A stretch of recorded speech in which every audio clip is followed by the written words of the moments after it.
Chapter 1033. Bo Yen thought about it for a moment, but he still did not want to retreat just like that.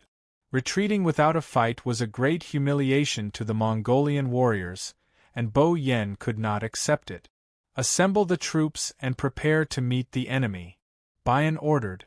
Zhang Hongfan had no choice but to obey.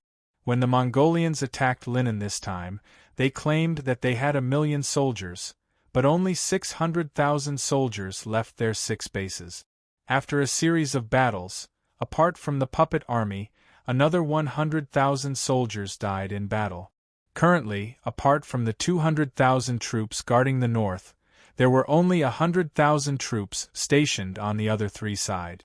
This also meant that even if Bayan gathered the entire southern army, he would only be able to gather 100,000 men. Moreover, the army had just withdrawn from the front lines and returned to their camp. It would be extremely difficult to gather a large army. Time was of the essence, so Zhang Hongfan could only gather 10,000 elite cavalrymen, including his and Boyan's personal guards. Otherwise, they might not even be able to gather 10,000 men. It's enough. Boyan, on the other hand, was brimming with confidence. In his opinion, as long as the first wave of the enemy's attack was blocked, the follow-up troops would quickly assemble and complete the counter-encirclement. It was still unknown who would emerge victorious. While Zhang Hongfan was mobilizing his troops, the Evil Cometh division had already broken through the last barrier. Bayan and the rest could already see the silhouettes of the enemy. The golden dragon flag of Great Xia fluttered in the wind and was extremely eye-catching. Just as Boyan was about to give the order to charge, a petite messenger suddenly ran in from the side. Panting heavily, he said, reporting to the commander-in-chief, "There is urgent military news. The east and west wings have sent out an early warning, saying that a large number of cavalrymen have suddenly left the city of Lin, and are attacking from the south.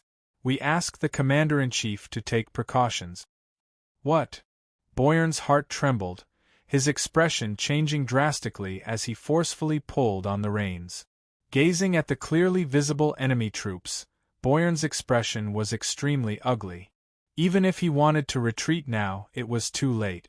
Within such a short period of time, even if the Mongolian cavaliers were well trained, they could not immediately turn around and retreat. If they were to retreat in a hurry, once the enemy attacked at the right time, their formation would be thrown into chaos, and that would be a disaster. What was worse was that once they retreated, the camp behind them would suffer as well. The slightest mishap would result in a complete defeat. As expected of a famous general in the Mongolian army, Boyan soon understood the pros and cons of the situation. He had no choice but to bite the bullet. As the saying goes, when 2 enemies meet on a narrow path, the braver one wins. The only thing they could do now was to withstand the first wave of the enemy's attack and wait for the main army to assemble at the camp before making further plans. Everyone, charge! Boyan hurriedly issued the military order. For a moment, the rumbling sound of horse hooves resounded, and the earth shook. Under the orange glow of the sunset, the 2 cavalry units charged at each other, ready to fight to the death. Perhaps it was just an illusion, but at this moment, even the sunset glow became enchanting and hung the color of blood. Boyan did not charge forward. He remained where he was, protected by his bodyguards. While commanding the front-line troops, he also urgently mobilized the rear troops to quickly assemble the troops in the south. The one leading the charge was a Mongolian general, while Zhang Hongfan was ordered to gather his troops at the back. In the process of charging, the fierce General Eli wielded a pair of iron halberds and rode on the Rakshasa, revealing a bloodthirsty smile. He aimed at the enemy's commander and lightly tapped the Rakshasa with his right boot.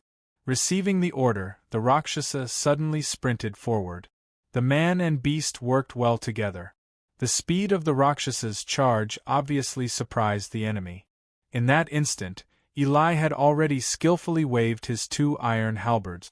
With a pft sound, before the enemy could react, he was directly cut in half, and blood splattered everywhere. The Rakshasa was drenched, but he did not care at all. A red glow flashed in his eyes. This was really an evil beast, and only a ruthless person like Eli could subdue it. As soon as they started fighting, Eli killed the enemy's general. This time, the charging Imperial Guard's morale soared, and they all charged forward while howling. On the contrary, the originally arrogant Mongolian cavalry lost their courage. This was the first time they saw cavalry that was even more ferocious than them. The Mongolian cavalry was mainly light cavalry, and because they were skilled with bows and horses, they could shoot arrows on horseback regardless of whether they were attacking or retreating. Throughout the entire battle, the rain of arrows would not stop. On the contrary, they were not very good at charging between cavalry. Disregarding everything else, just the armor alone was a huge difference, not to mention the machetes used by the Mongolian cavalry. In the face of the great Xia Imperial Guard's lances, the machetes were like toys. They were not on the same level at all. As soon as the two sides started fighting, it was obvious who was stronger. Under the charge of the 30,000 great Xia Imperial Guards, the 10,000 Mongolian cavalry's formation was immediately messed up. With Eli as the leader, the great Xia cavalry directly tore the Mongolian formation into pieces and did not stop as they continued to charge forward. As for the Mongolian cavalry that crossed their path, the rear army would take care of them. One must not forget that behind Eli were the 30,000 cavalry from Luofeng City and 20,000 cavalry from Great Song. They might not be as good as the great Xia Imperial Guards in a head-on charge, but they could still take care of the remaining survivors. Eli was the core of this beheading operation, and before they set off, Ouyang Shua had already told him that the success of killing Boyan depended on Eli. Eli did not want to disappoint the king. After tearing apart the enemy's defensive line, be it Eli or the Rakshasa beneath him, they were covered in blood. They were like evil gods that walked out of hell, looking extremely ferocious. Eli did not care at all. He stared ahead and quickly searched for his target. Very soon, Boyan, who was retreating under the protection of his personal guards, entered Eli's line of sight. "Haha, Boyan, don't run. Eli is here. Leave your puny life behind." Eli's eyes lit up, and the Rakshasa beneath him did not need to be commanded at all as it directly pounced forward. On his warhorse, Boyan took the time to glance at the chaotic scene behind him. His expression was extremely ugly. He never expected the enemy to be so powerful that they could tear apart the Mongolian army's defensive line in a single round. This was something that had never happened in any of the previous battles. This time, Boyan was truly frightened out of his wits. He did not dare to stay any longer. Under the protection of his personal guards, he fled pathetically to the rear in preparation to rendezvous with the main forces. He did not know how many troops Zhang Hongfan had gathered. At that moment, Eli's roar came from behind him. In the game, Gaia had its own translation system. Although Boyan was Mongolian, he could understand Eli's words, and his expression turned increasingly ugly. As one of the few generals in the Mongolian army, Boyan did not lack the courage to fight the enemy.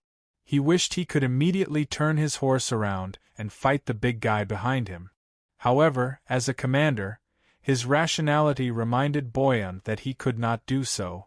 The aggrieved Boyan could only whip his horse continuously and increase his speed to escape. However, the faster Boyan fled, the louder Eli's roar became. The Mongolian warhorses were not very tall, but they were known for their endurance. They had made great contributions in the Mongolian expeditions to the west, but in terms of speed, they did not have any advantage over the green beetle warhorses that the great Xia Imperial Guards rode. On the contrary, they were at a disadvantage because the green beetle warhorses were known for their speed. Seeing that Boyan was not far ahead, Eli could not hold it in any longer and immediately activated his general specialty. As such, the speed of the great Xia Imperial Guards, who were already moving like the wind, increased once again. They approached Boyan and company at a speed visible to the naked eye. When Eli saw this, he could not help but grin. He was not far from completing his mission. At that moment, the rumbling of hooves came from ahead. It was Zhang Hongfan leading his troops to provide support. Before he arrived, a wave of arrows had already rained down on the great Xia Imperial Guards.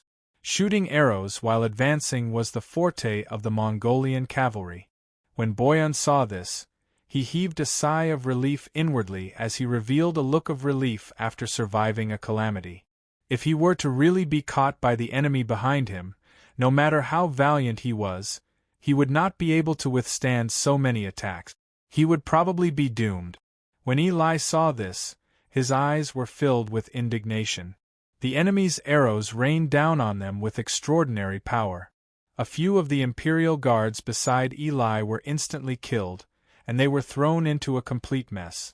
Zhang Hongfan's goal was very simple.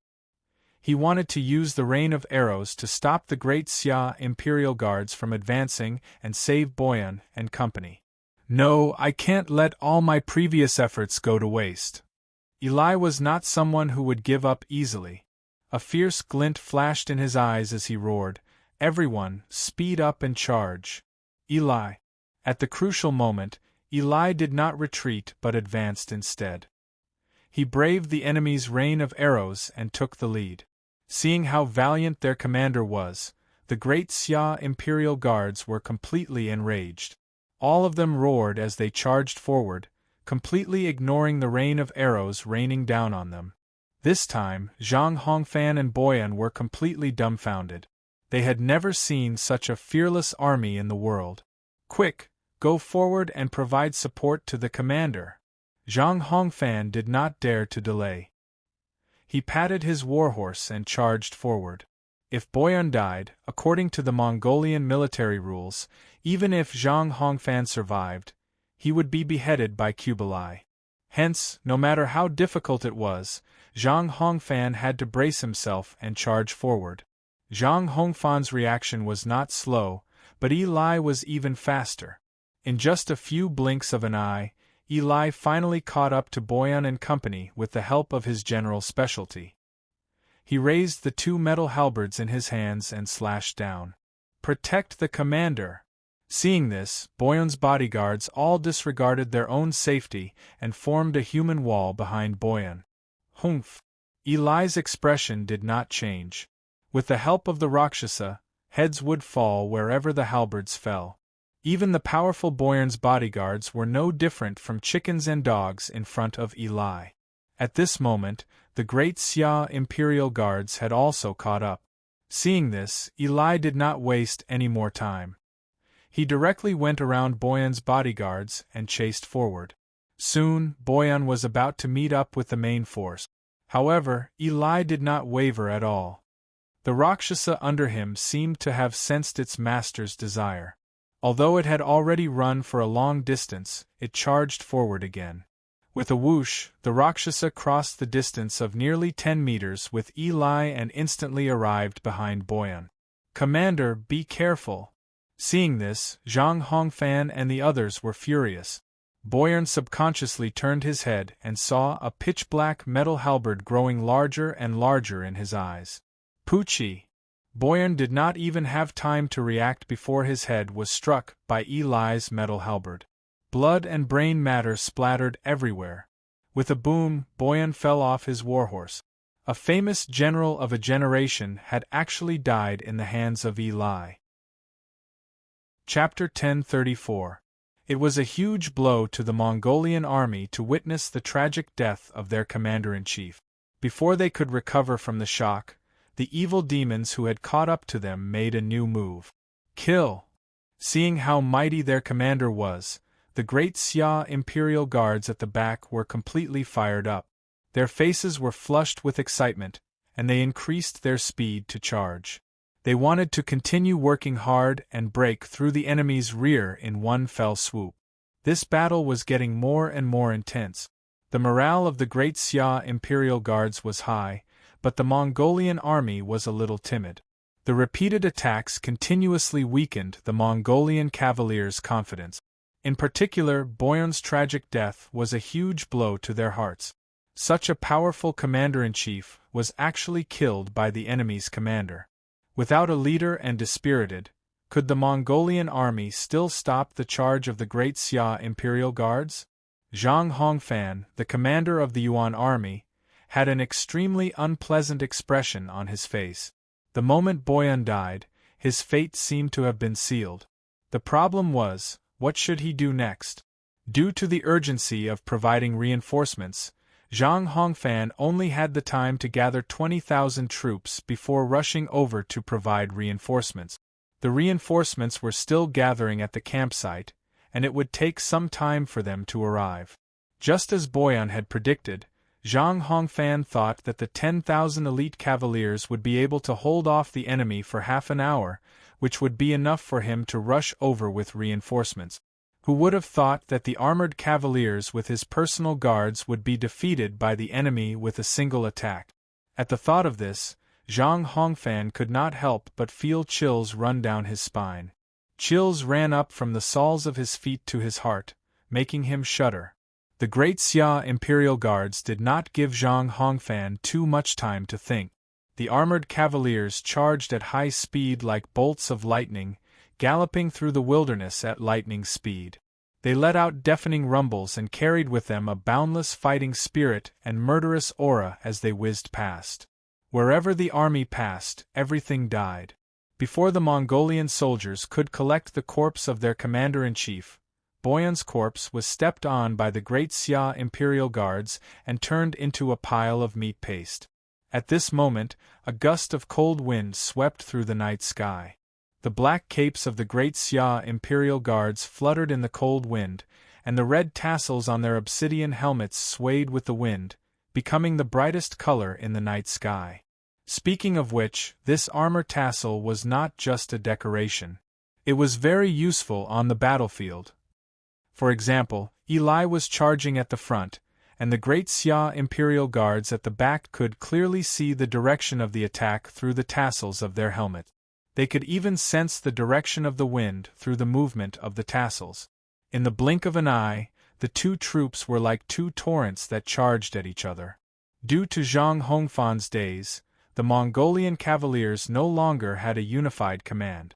Some of the soldiers charged forward and were prepared to fight to the death, while some quietly turned their horses around and were prepared to retreat. The entire battlefield was thrown into chaos. At this moment, the orange sun finally set below the horizon, taking away the last of the sunset glow. The world darkened, as if it couldn't bear to see the slaughter on the ground below. Strangely enough, the moment the sun set, a huge bright moon hung high in the night sky, emitting a gentle and bright pale moonlight that continued to illuminate the earth. This was a disaster for the Mongolian army. The night was no longer their amulet. On the contrary, the pale moonlight became the best source of light for the Imperial Guards of Great Xia. Under the moonlight, the Great Xia Imperial Guards charged back and forth among the Mongolian army like ghosts. In less than 3 rounds, the Mongolian cavaliers who had gathered together in a hurry were defeated by the Great Xia Imperial Guards again, and they fled in all directions. Whoosh! Eli, who was covered in blood, exhaled. He was drenched in sweat, and the shirt under his armor was already drenched. Even as brave as he was, he still felt incredibly tired after the continuous battles. This was especially so when he killed 2 Mongolian generals in succession. It might seem easy, but in truth, he had drained Eli's stamina. When Eli saw this, he waved his hand and gestured for his army to stop chasing after the Mongolian soldiers. They were to rest and reorganize themselves on the spot while they adjusted their formation. The continuous battles were also a great burden on the Great Xia Imperial Guards, especially on the war horses under the soldiers. They were already panting heavily from the intense battle, and some of them were already foaming at the mouth. If they did not rest and reorganize themselves, they would die of exhaustion.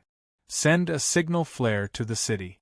Tell them that Boyan is dead, and the enemy's front lines have been defeated. Tell them what we should do next. Should we continue attacking the military camp, or should we retreat?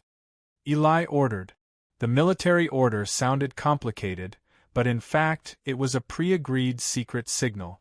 First, a red signal flare was sent into the sky, which meant that the decapitation mission was completed. Then, 2 yellow signal flare were sent into the sky, which meant that the front lines had been set. Lin and City, South City Tower. Other than the temporary commander-in-chief Wu Qi, Ouyang Shuo, Xiong Ba, Wen Tianxiang, and other members of the Grand Council were also here.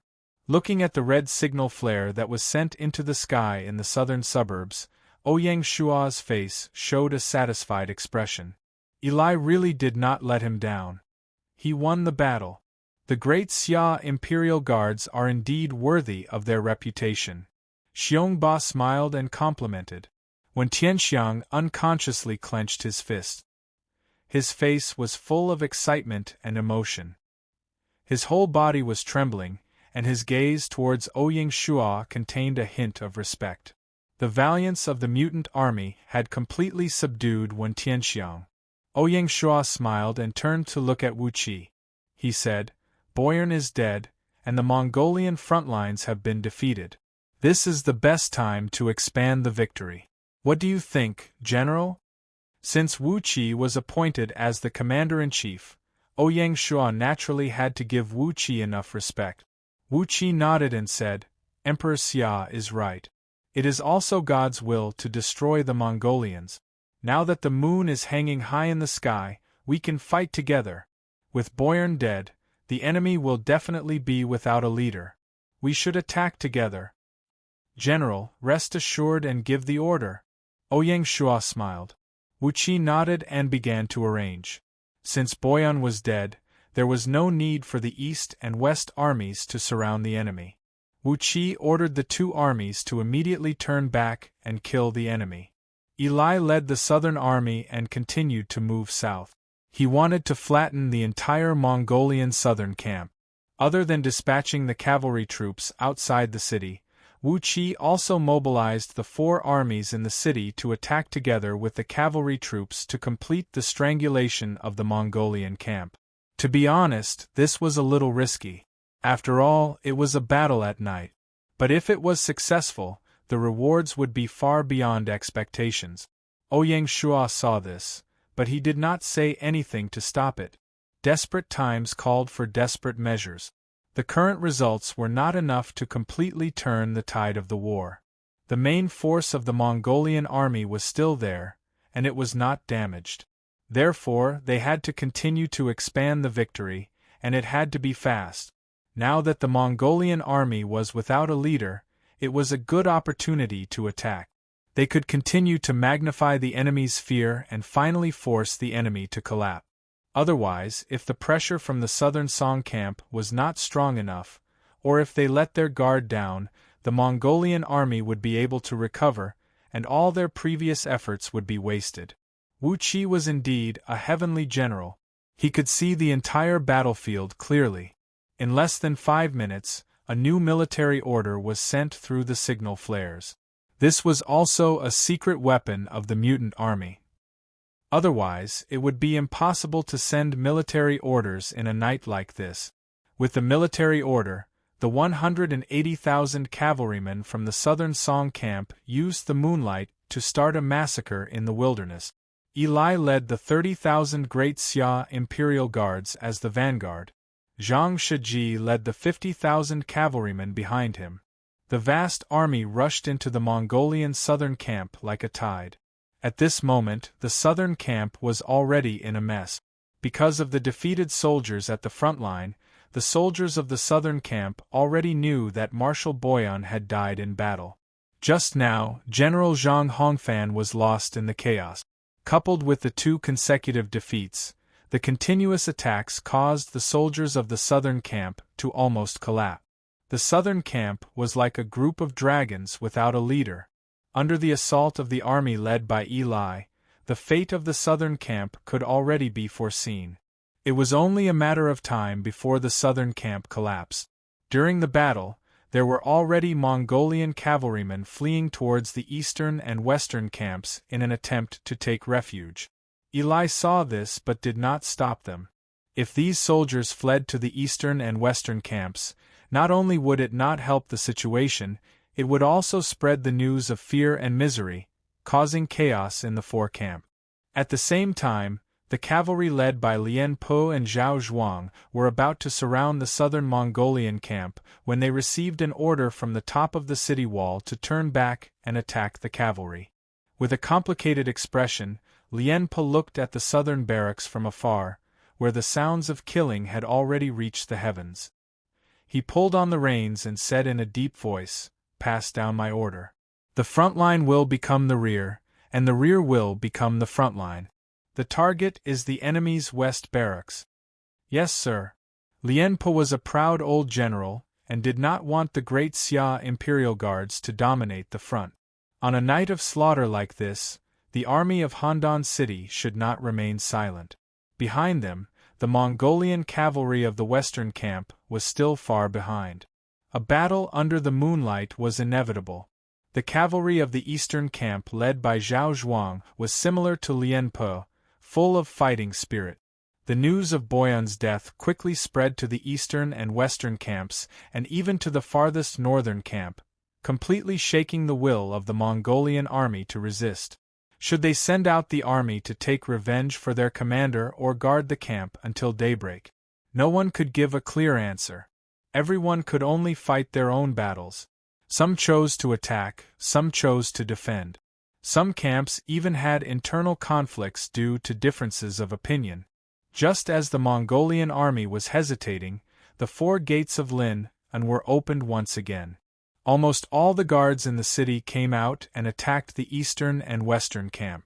That's right. Wu Qi was not stupid and understood the principle of surround 3 and leave 1 less. He only mobilized his troops to attack the 3 camps but let the Mongolian northern camp go. This would only hasten the defeat of the Mongolian army because they still had a way out. This night was destined to be chaotic. Under the night sky, the sounds of killing, the sound of horses' hooves and the roars of the soldiers mixed together, stirring up the originally peaceful night. No one could sleep in peace. In the second half of the night, the eastern, western and southern camps were all set ablaze. The southern Song army took advantage of the chaos to set fire to the enemy camp. Just as Wu Qi expected, because Boyan and Zhang Hongfan were not in the northern camp and it was night time, the soldiers of the northern camp did not dare to leave their camp and chose to defend the camp conservatively. The blazing fire illuminated half the sky. Shrill screams could be heard from the fire, but the fire swayed in the night wind and completely blurred the faces of the people. On such a strange night, who can see the road ahead? Chapter 1035. Early in the morning, when the first ray of sunlight shone on the northern suburbs of Lin An, the North Camp Mongol army, who had been suffering all night, was ready to rush out of the camp and teach the southern Song a lesson. When he came out, he found that the army of the southern Song dynasty that had stirred up trouble last night and started a massacre in the suburbs had already retreated like a tide, leaving only the ruins. When he looked over, there were no longer any living Mongolian cavaliers in his field of vision. The barracks in the east, west, and south were still burning with raging fires. Yurts were burnt to ashes and the barracks were scorched. Black smoke curled up and corpses were everywhere. It was an indescribable desolation.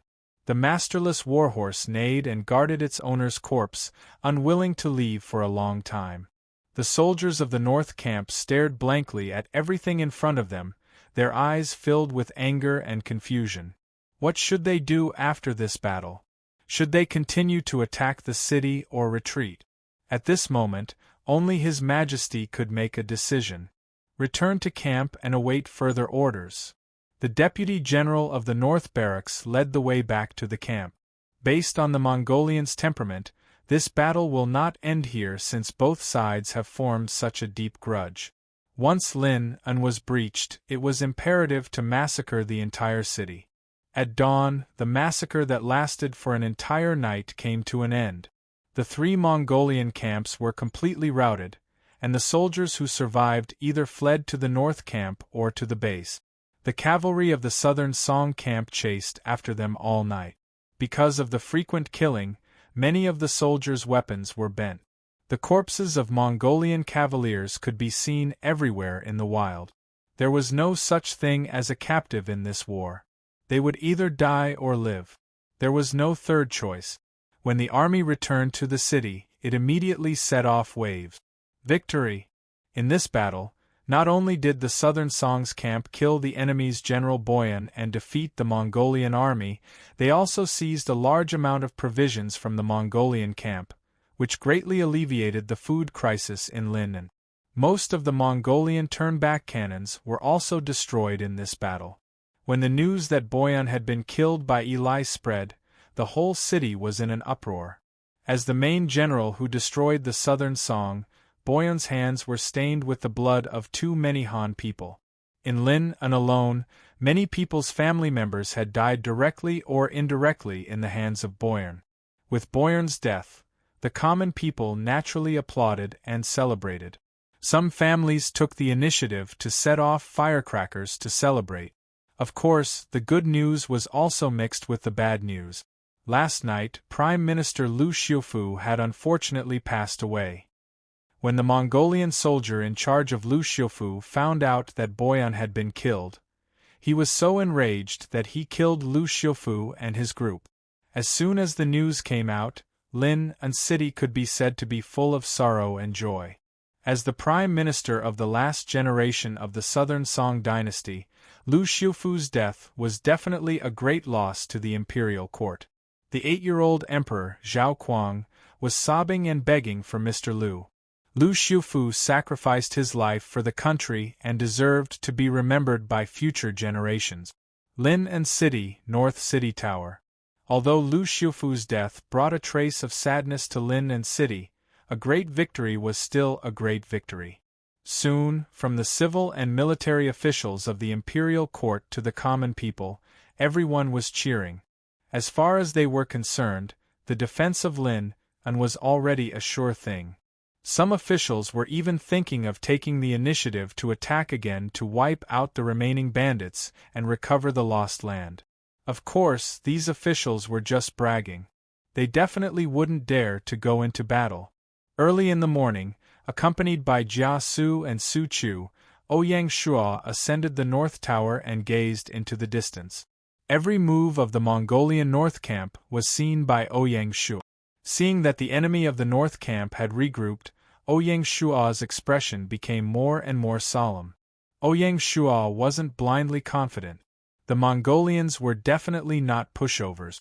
Last night they were only caught off guard. The Mongolian army was said to have 1 million soldiers. Not to mention the other 6 bases, there were still 400,000 soldiers left. Furthermore, last night was chaotic and many Mongolian soldiers escaped. Together with the North Camp, the combined strength of these forces was still terrifying. In last night's battle, the southern Song dynasty's camp did suffer losses.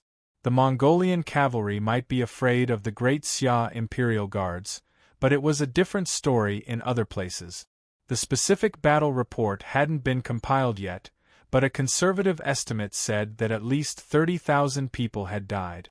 To kill 1,000 enemies, we have to suffer 800 casualties. Of course, after last night's battle, the overall situation of the southern Song dynasty's camp was much better than before. Ouyang Shua looked at the land in the north.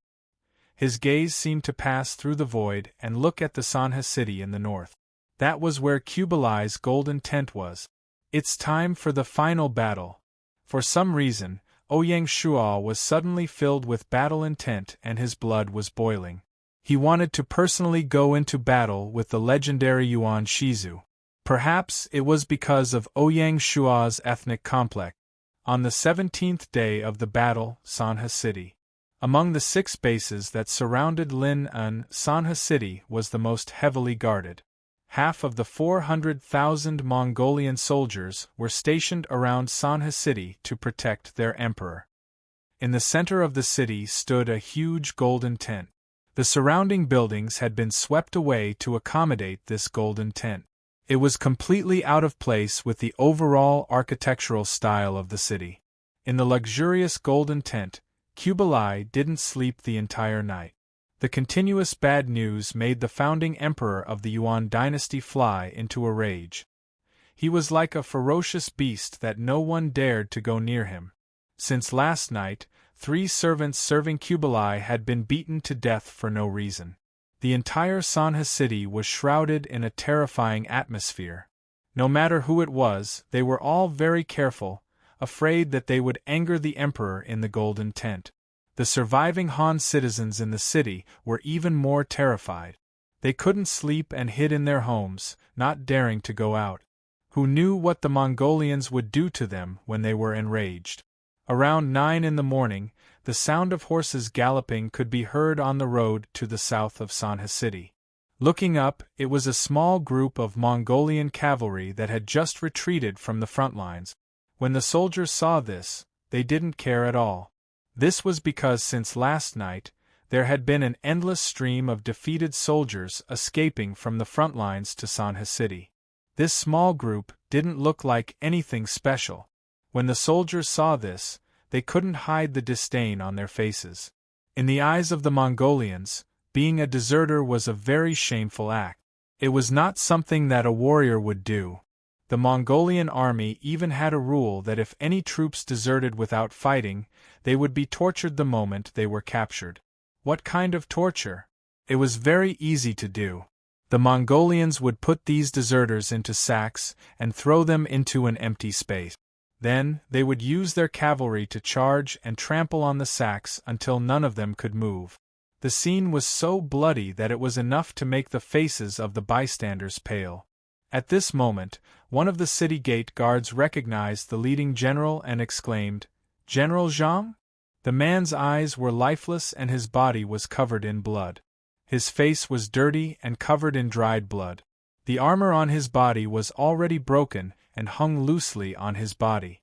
If one wasn't familiar with him, they wouldn't be able to tell that this poor general was the Mongolian general Zhang Hongfan. When Zhang Hongfan heard this, he glanced at him and had a look of realization. This guard had been under his command for a period of time. No wonder he could recognize him at one glance.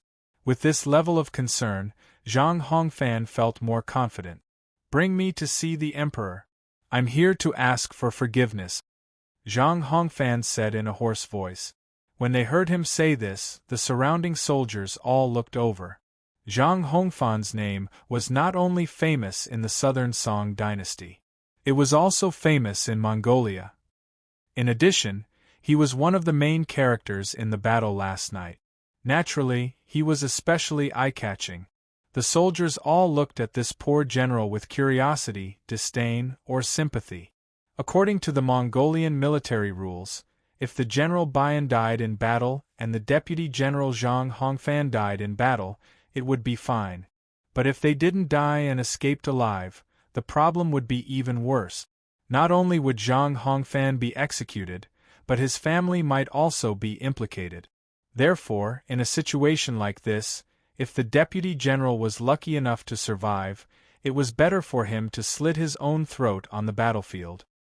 He might even become a martyr and benefit his family. But now, Zhang Hongfan had appeared in Sanha city and wanted to see the emperor. This was very rare. As an experienced Mongolian general, Zhang Hongfan knew that if he came to Sanha city, he might not even be able to see the emperor before he was ordered to die. Of course, Zhang Hongfan wanted to die, but thinking about the current situation, he couldn't die yet. It wasn't that his loyalty to Mongolia was so high that he didn't care about his family's life. It was because deep in his heart, Zhang Hongfan still had some thoughts and calculations. The Mongolian army was defeated and Bayan died in battle. Even if Kublai was going to fight personally, he needed a general to help him. Therefore, Zhang Hongfan wanted to take a gamble and bet that Kublai wouldn't kill him now. Keeping him alive was more valuable. Also, in the battle last night, Zhang Hongfan, as the deputy general, actively organized the rescue of Bayan. He didn't fail in his duty and he didn't run away. Kublai understood the situation and would probably let him go. Zhang Hongfan was a person who valued his life and was also an ambitious general. Therefore, last night, when he finally broke out of the encirclement under the protection of his bodyguards, he thought about it and decided to go to Sanha City.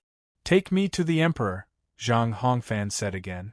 The guard finally reacted and said, "Please wait, I'll go inform the Emperor." Perhaps the heavens really didn't want Zhang Hongfan to die. The first hurdle to see Kublai was easily passed by a familiar person at the city gate.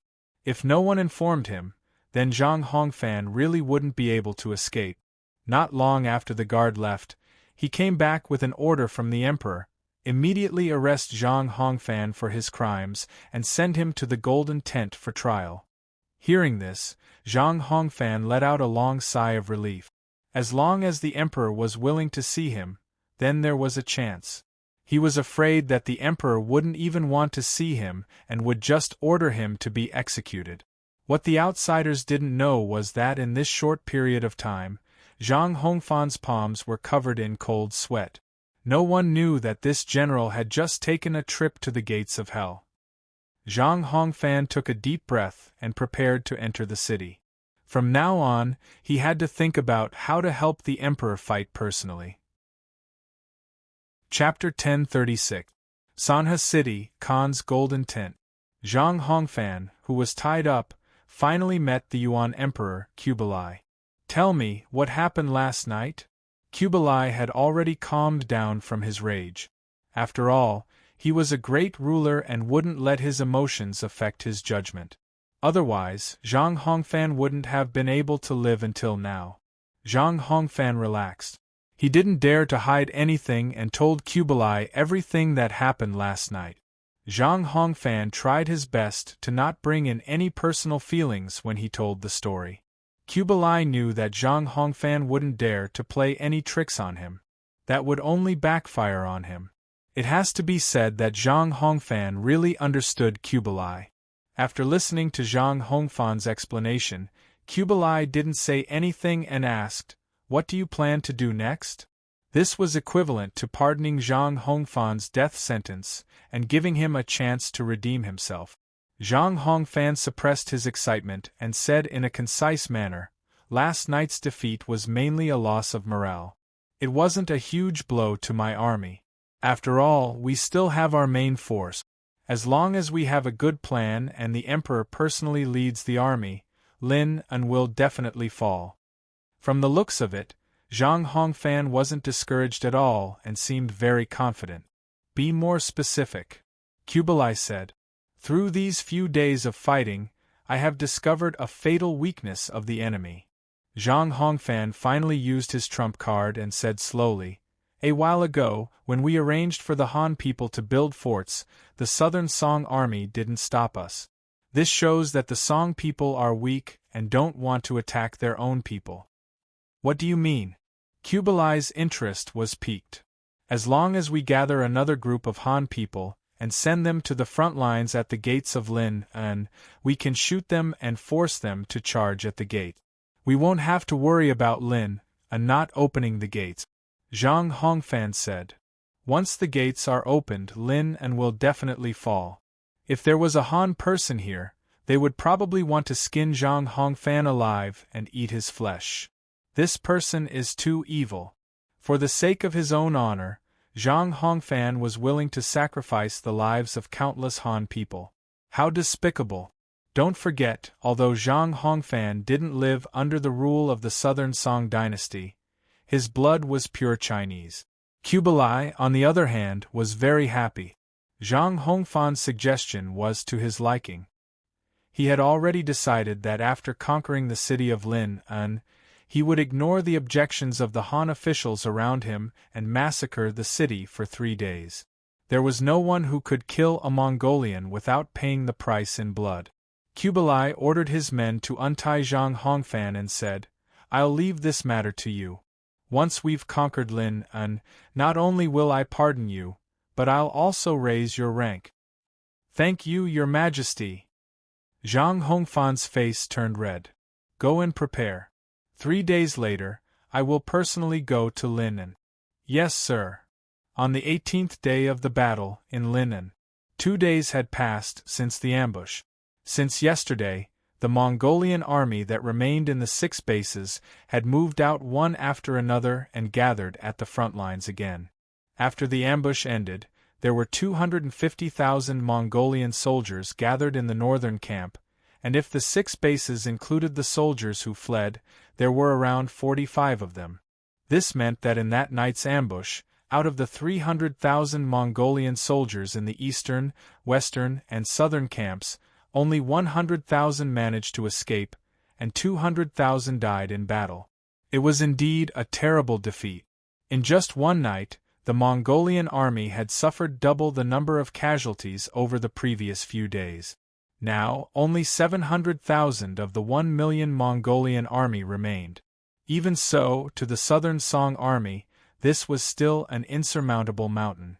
Yesterday afternoon, they had already finished calculating the losses. After a series of battles, only 290,000 of the 340,000 mutants remained.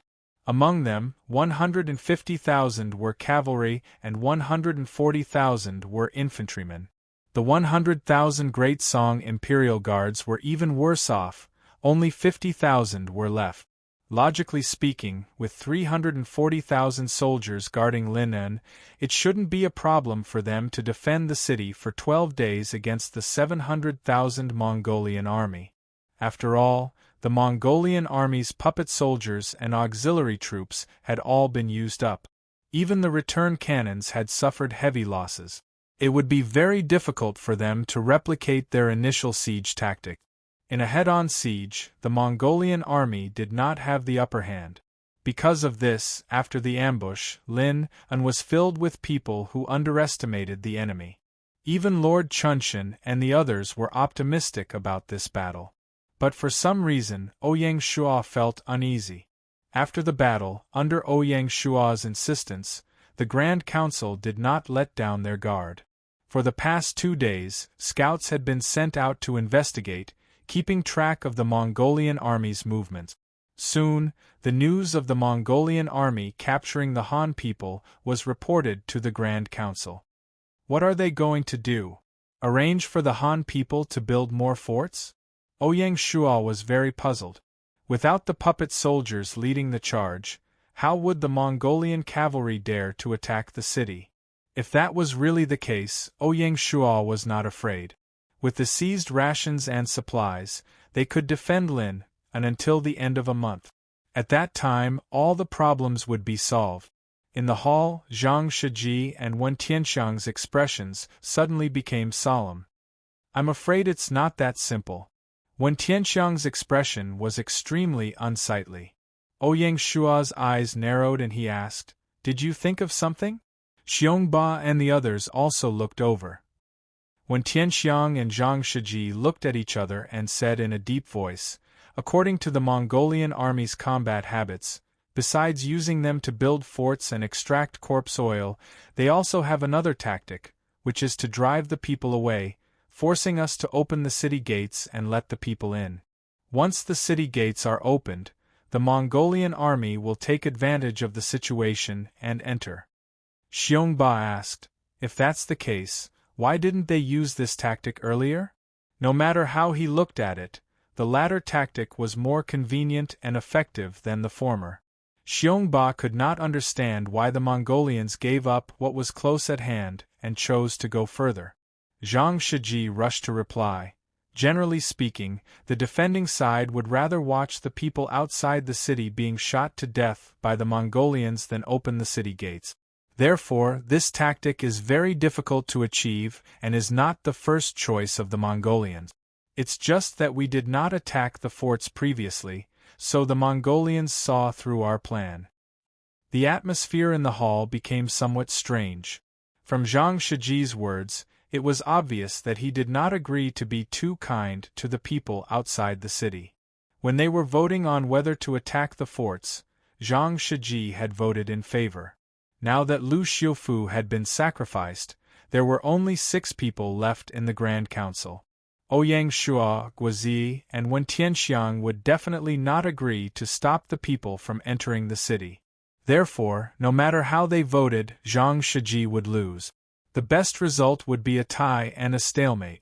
Unexpectedly, Xiongba took the initiative to stand out this time. Since we have already done it, we must persevere.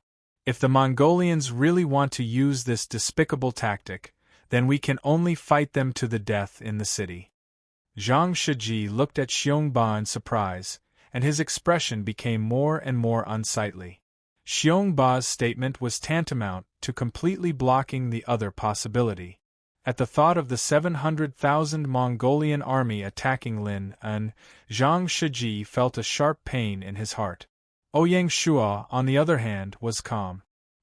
He said with a smile, "There is a way to defend the city, and there is a way not to defend the city. If we can defeat the Mongolian army once, we can defeat them twice." "That's easy for you to say. How can we fight if we don't defend the city?" Zhang Shiji was not so optimistic.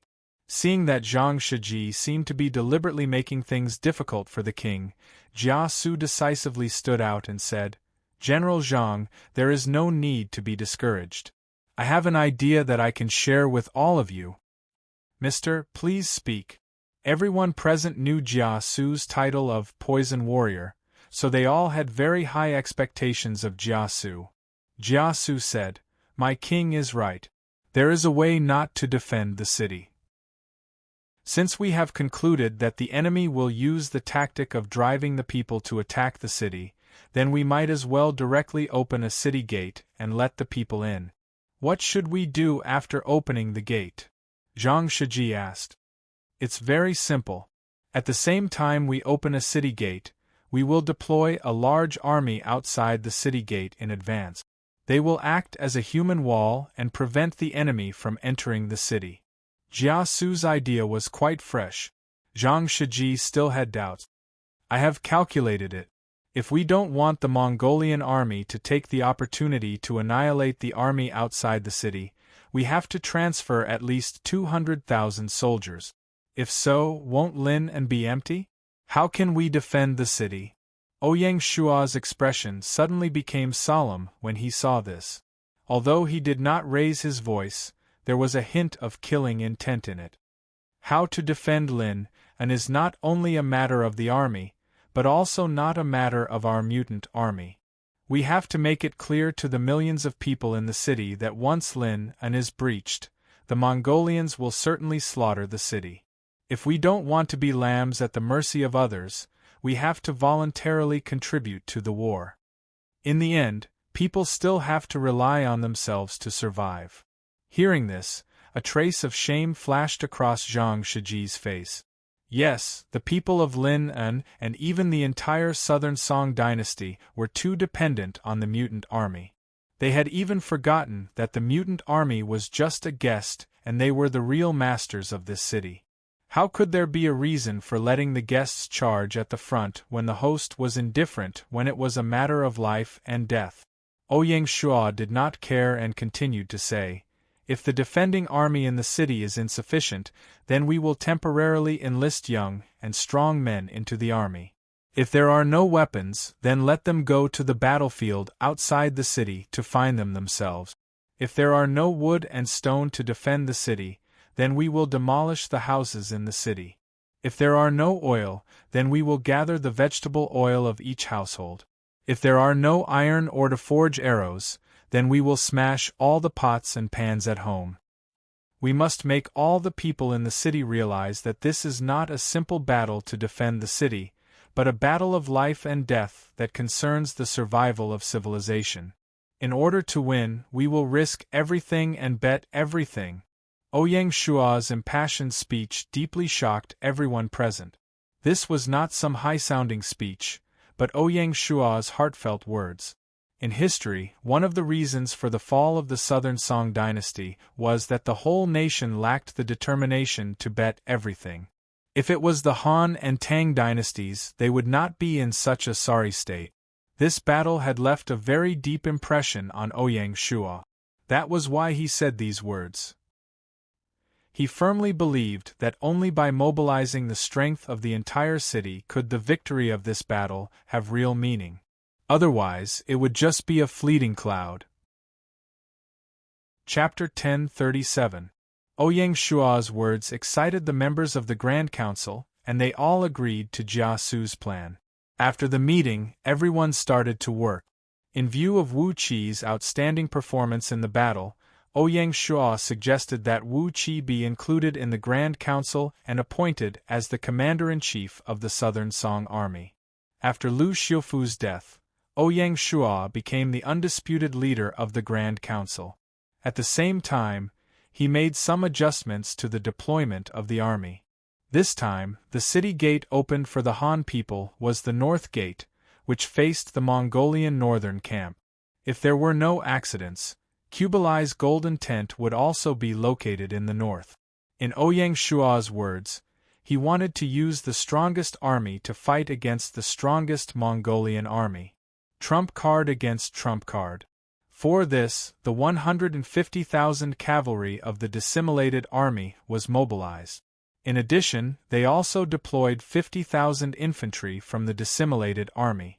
In total, the 200,000 soldiers were led by Guazi. There were only 90,000 infantrymen and 50,000 imperial soldiers left to guard Linen. The 140,000 soldiers were far from enough for the huge city of Linen. As soon as the Grand Council finished its meeting, the imperial court sent out the conscription order. It was a common practice for the Mongolian army to massacre the city. The Southern Song had just won a war and dealt a heavy blow to the Mongolian army. The people of Lin unbelieved the imperial court's words and actively responded to the imperial court's call to participate in the upcoming war. The young men said goodbye to their parents and children and went to the conscription point in the city to enlist. Then, they left the city under the leadership of an officer and went to the battlefield to pick up weapons and equipment before the Mongolian army reached the front line. The Southern Song did not respect military force. Unlike Chang'an, there were no weapons and equipment in the treasury of the capital. If they wanted to solve the problem of new recruits' equipment, they could only rely on looting. Fortunately, after the battlefield was not cleaned up. The bodies of the 200,000 Mongolian soldiers were scattered everywhere. Some of them were equipment and weapons. 2 days had passed, and the corpse that had been exposed to the sun had already become swollen, emitting a foul stench. As soon as a person walked in, they would be startled by countless flies. They were like black clouds, causing one's scalp to go numb. Because it was a battlefield, they died in different ways. It was normal to lose an arm or a leg. Some were cut in half and their organs were exposed to the air. It was nauseating. Some had their heads smashed and brains spilled everywhere. The whole battlefield was like hell. The rookies who had just joined the army fought back their disgust and fear as they walked through the mountain of corpses and the sea of blood with difficulty. They took off the equipment from the corpses one by one, and there was a rough man who didn't care much about the equipment and put it on himself in the blink of an eye. Most of the new recruits didn't have the guts to do so, nor did they have the nerve to do so. Their faces were pale, and they vomited non-stop. In the end, there was nothing left to vomit, so they could only complain. Before joining the army, they were just ordinary people. Many of them had never even seen a dead person in their entire lives. Now that they were suddenly faced with such a bloody scene, vomiting was a normal physiological reaction. Not everyone's nerves were that thick. This was also a greeting gift for the new recruits, allowing them to truly feel the cruelty of the battlefield. Only by seeing blood would they be able to move forward in future battles to defend the city. Apart from the young men, the others also started to move. The woman contributed the vegetable oil that was very precious in her house. She usually couldn't bear to use it and gathered it together in large vats in the neighborhood before transporting it to the city wall. Under the command of the officials from the Ministry of Works, the craftsmen began to demolish the idol houses, and then transported the lumber and stone carts to the various sections of the city wall for storage. The temples and Taoist temples were also affected, because most of these buildings were built very majestically, and they were all made of good wood, which was most suitable for defending the city. Seeing the temples being demolished, the monks and Taoist priests could only sigh silently, "The world has changed." There were also some young monks and Taoist priests who simply turned around and ran to the conscription point to join the army. There was no lack of martial monks and chivalrous people among them, and they were all very capable. The major blacksmiths in the city worked day and night, forging bundles of arrows. Every moment there were people who voluntarily sent iron pots, iron basins, and other utensils. Even the royal family moved. Not only did they completely open the palace treasury, but they also actively collected iron weapons. The 8-year-old Emperor Zhao Kuang even wanted to demolish the palace to avenge Mr. Liu, but he was stopped by the ministers. One of the ministers could not help but cry, choking and saying, "Your Majesty, no matter how difficult the imperial court is, it is not to the point of demolishing the palace. It is the symbol of the dynasty, it must not be demolished." "That's right, Your Majesty. Even if we have to demolish it, it should be the mansions of us ministers." Another minister echoed. Without the Ministry of Works officials taking action, they directly arranged for the servants to demolish the mansions. This was something unimaginable in the past. It was as if, overnight, people's views had suddenly changed, and they were completely new. The imperial court was of one mind, and they faced the national crisis together. It was proven that a nation that was forced into a desperate situation could often burst forth with power that would amaze the world. The historical Battle of Cliff Mountain, where 100,000 soldiers and civilians were willing to die for their country rather than surrender to the Yuan dynasty, was the most direct reflection of this power. Further back in history, during the reign of Duke Shao of Qin, the people of the Qin kingdom ceded land and sought peace. The people in the country were in dire straits, and there were internal and external troubles. They were oppressed by the Wei kingdom to the point where they could no longer live. At this moment, the people of the Qin kingdom shouted, "Valiant Qin, we shall face the national crisis together." They were of one mind, and they worked hard, officially opening the curtains for the Qin kingdom to unify the world. There were many similar examples in the vast history of Huaxia in the 5,000 years of history. The city of Lin, and on the battle map, was destined to be a legend. In one night the entire city of Lin was in motion. In the face of life and death, the people only felt that there was not enough time, and they wished that the Mongolian army would arrive later. Of course, this was wishful thinking. On the 20th day of the battle, scouts from the front line reported that Kublai had already set off from Sanha City, and he was officially leading the army. Based on the speed of the army, Kublai and his troops would arrive at the front line by tomorrow morning at the latest. Once the news came out, the entire city of Lin was instantly in a busy and uneasy mood. As the saying goes, when the forest is big, there are all kinds of birds. In the face of a national crisis, there were people who mourned, but there were also people who took advantage of the chaos to cause trouble everywhere. Everywhere in the city, there were ruffians who took advantage of the chaos to rob people, and there were even people who raped women on the street. In addition, there were Mongolian spies hidden in the city who took advantage of the situation to spread all kinds of rumors. Lin city was in chaos. When Ouyang Shuo received the news, he didn't hesitate at all. He immediately arranged for the divine martial guards to patrol the city. If they found people who robbed people, harassed women, or spread rumors, they were executed on the spot without any investigation. In a chaotic world, severe punishment must be used. Under Ouyang Shuo's iron fist, the divine martial guards killed a few groups of ruffians and finally stabilized the situation in the city. In the midst of the chaos, it was almost time for the final battle. On the 21st day of the battle, Lin city. Just after midnight, Lin city, which had just fallen into a deep sleep, quietly woke up. Squeak Jie, in the dark night, the drawbridge at the north gate was slowly lowered, and then the city gate opened. On the streets near the city, groups of soldiers had already gathered quietly. On the two sides of the street and on the top of the city wall, torches were lit. Under Guizi's command, the troops quickly advanced in the dark with the weak light of the torches, passing through the city gate. First, it was the cavalry, then the infantry. The entire process was tense and orderly, and no chaos was caused. By the time the 200,000 troops were all in formation outside the city, it was already 7 o'clock in the morning. The sun had just risen, and light shone everywhere. In the northern suburbs outside the city, the 200,000 troops were lined up according to the 4 major formations, and the military was at its peak. The sun shone on the soldiers' armor and shoulders, and on the tip of the spears, making it dazzling. Only from a bird's-eye view could one truly see the formation of the 200,000 troops. On the left and right flanks there were 2 fierce generals, Eli and Zhao Zhuang, each leading 50,000 elite cavalry.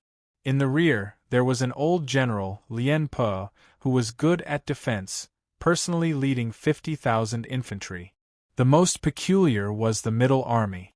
At the front of the Middle Army were 25,000 cavalry of Luofeng City, and in the middle were 25,000 imperial soldiers of Xia.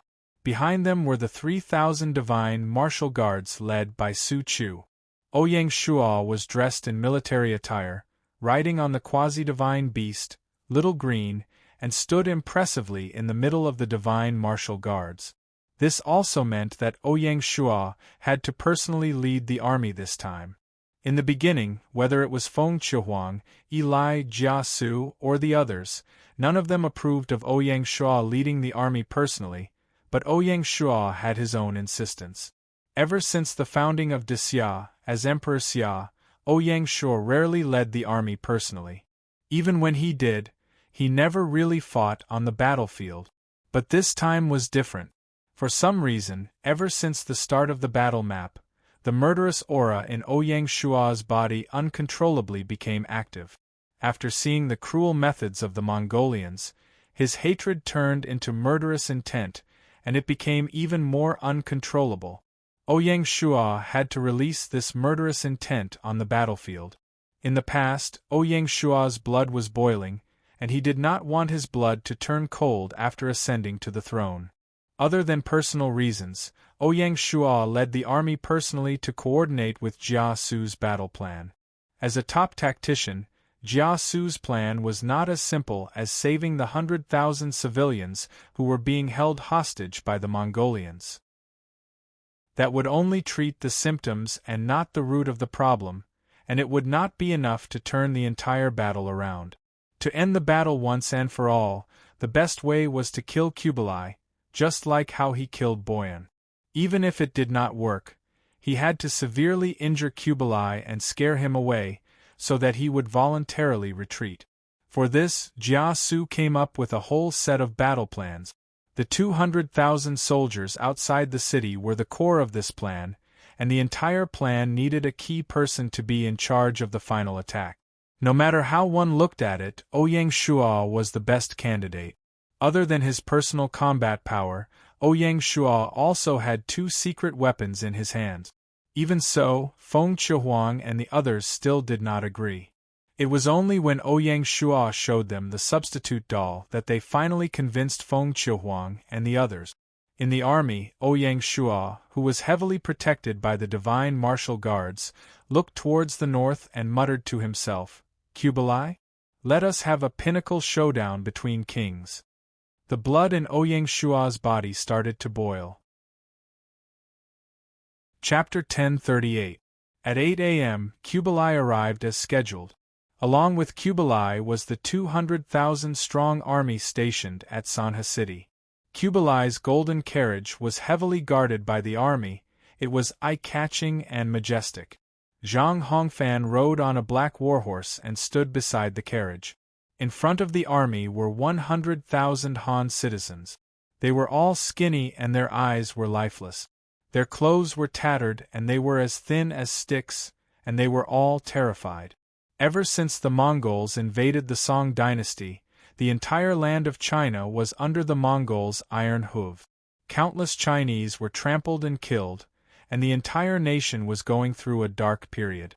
In history, after the Yuan dynasty conquered the Song dynasty, in order to protect the Mongol nobles, they implemented a four-class system.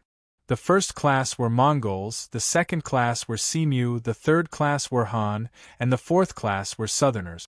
The third class did not refer to the Han people, but the Han, Khitans, Jurchens who lived north of the Huai River in the Jin dynasty, as well as the people from Sichuan and Dali who were conquered later by the Mongols. The fourth class were the people of the southern Song dynasty who were conquered by the Mongols. In other words, the real Han people were the lowest class in the whole dynasty. They had to endure all kinds of unequal treatment and discrimination. They were no different from slaves.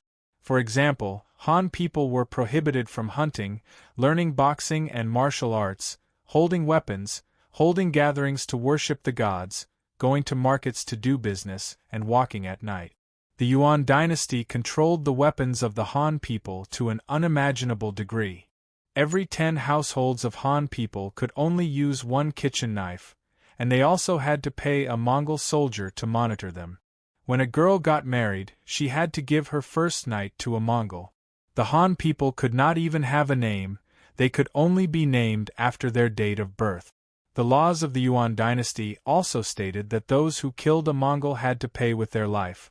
Those who killed a Simyu would be fined 40 li of gold, and those who killed a Han only had to pay the price of a donkey.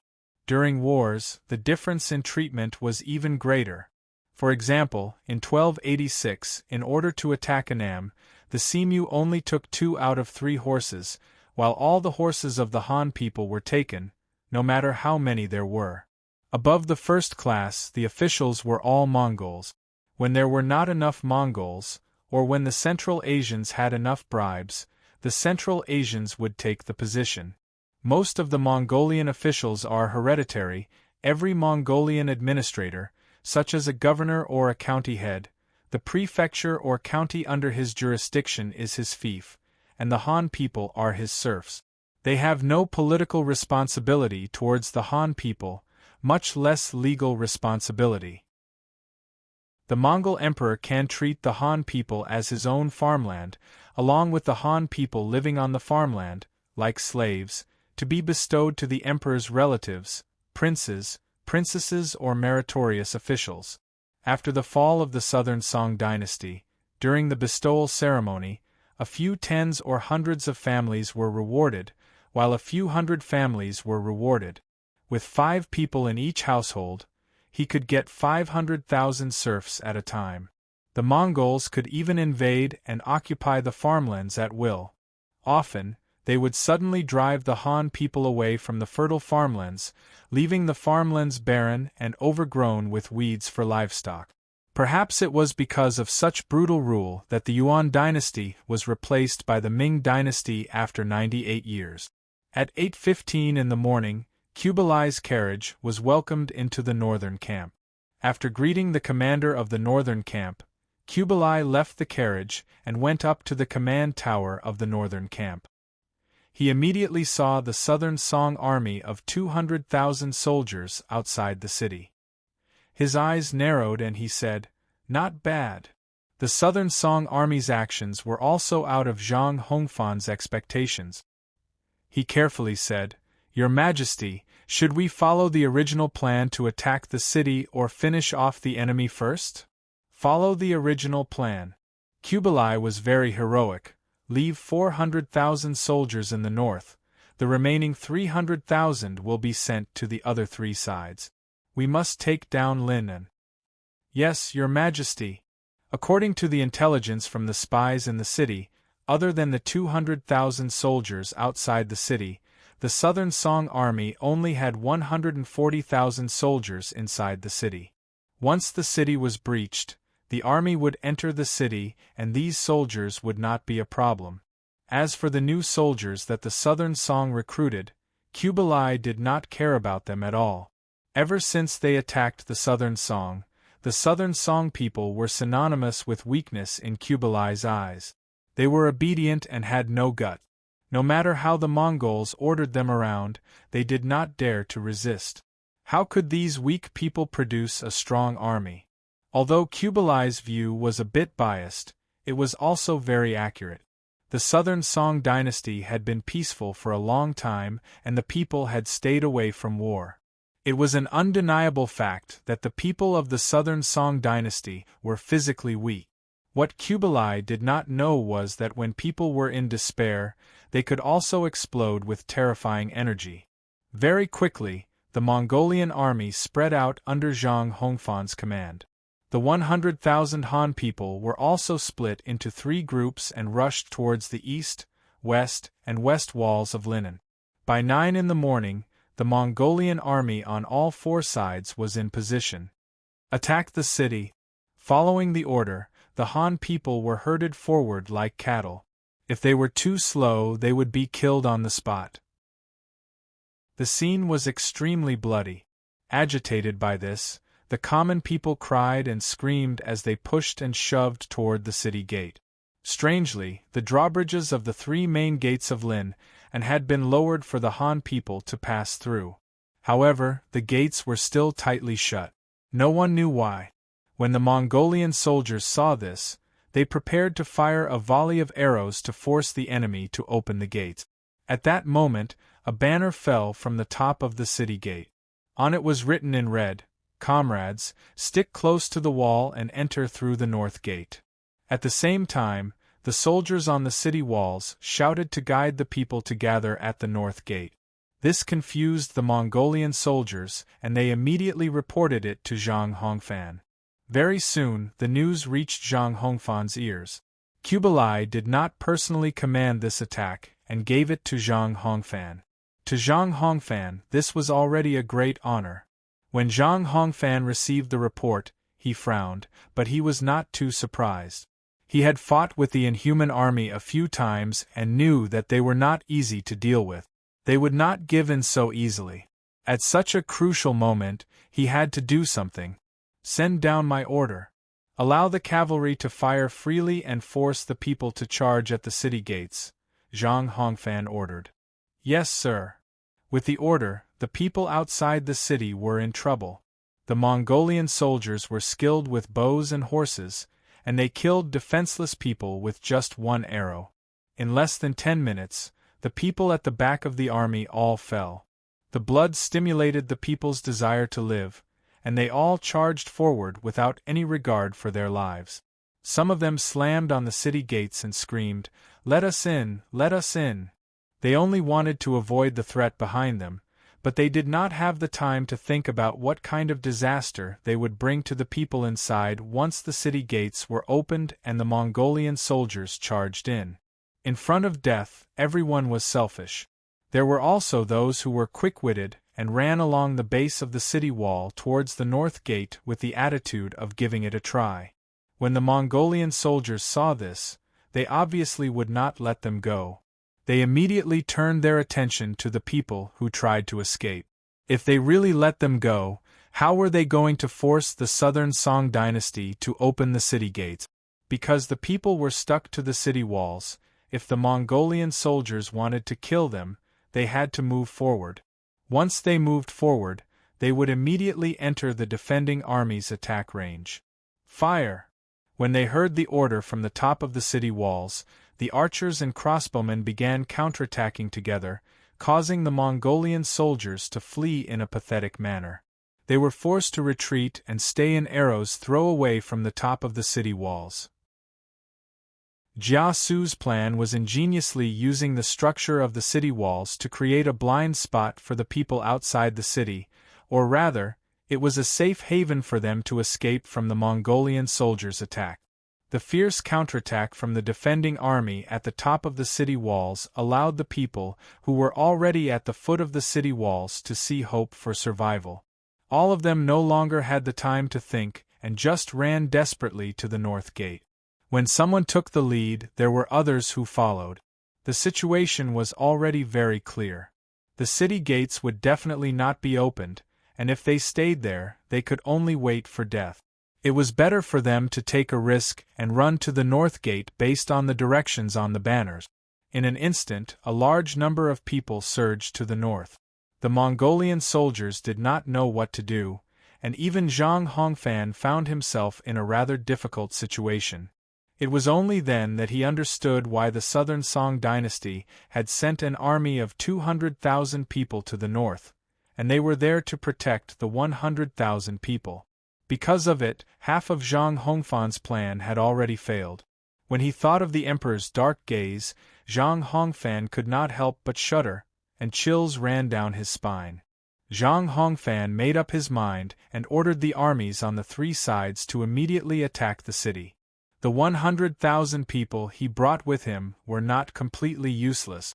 At the very least, all the drawbridges in Linen City had been lowered, and the moat surrounding the city was useless. As long as they could break the city gates, they would still be able to win. While the Mongolian army was indeed mainly composed of cavalry, it did not mean that they did not have infantry.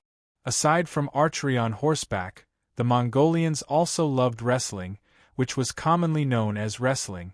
Wrestling, horse racing, and archery were the three great Mongolian sports, and wrestling was ranked at the top. The popularity of wrestling gave birth to a group of Mongolian warriors. Right now, Zhang Hongfan wanted to bring out this trump card. He wanted to send out the most elite Mongolian warrior assault team to push the city-breaking spikes and attack the city gate. At the same time, the Mongolian army pushed out return cannons. These return cannons were brought over from the 6 bases. There was also a batch of mobile arrow towers and scaling ladders. Even though they were simple and crude, they could still be considered as siege weapons. Following Zhang Hongfan's order, the east, south, and west sides began to attack the city on a large scale.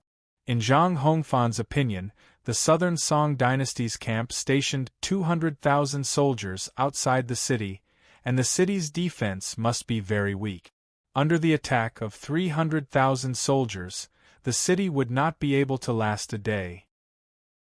When the city of Linen was breached, the Southern Song army stationed outside the city would become a decoration. How stupid! For the sake of 100,000 worthless people, they actually wasted the combat power of 200,000 soldiers. How pedantic! Zhang Hongfan despised the Southern Song dynasty's method. For the people of Linen, the biggest test had arrived. They had to withstand the fierce attack of the Mongolian army and create an opportunity for the 200,000 soldiers outside the city to kill them. Success or failure depended on this one move. Chapter 1039. 10 o'clock in the morning, at the southern gate of Linen. In just an hour, the Mongolian warriors had been replaced 3 times. Other than being stained with blood, the southern gate was still as sturdy as ever. The hour was a complete disaster for the Mongolian warriors. Some of them were crushed into meat paste by stones, some of them were turned into roasted pigs by boiling vegetable oil, and some of them were killed by powerful bows and crossbows. The way they died was different, but the result was the same. As time passed, there was no progress in the siege. Zhang Hongfan's face became more and more serious. His palms were sweating, but he couldn't wipe them off.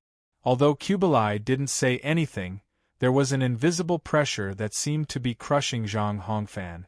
Zhang Hongfan had no choice but to grit his teeth and send wave after wave of soldiers onto the battlefield. He wanted to attack fiercely and break through the gates of Linen. The tenacity of the Southern Song army and the fierceness of their counterattack completely exceeded Zhang Hongfan's expectations. How could this be?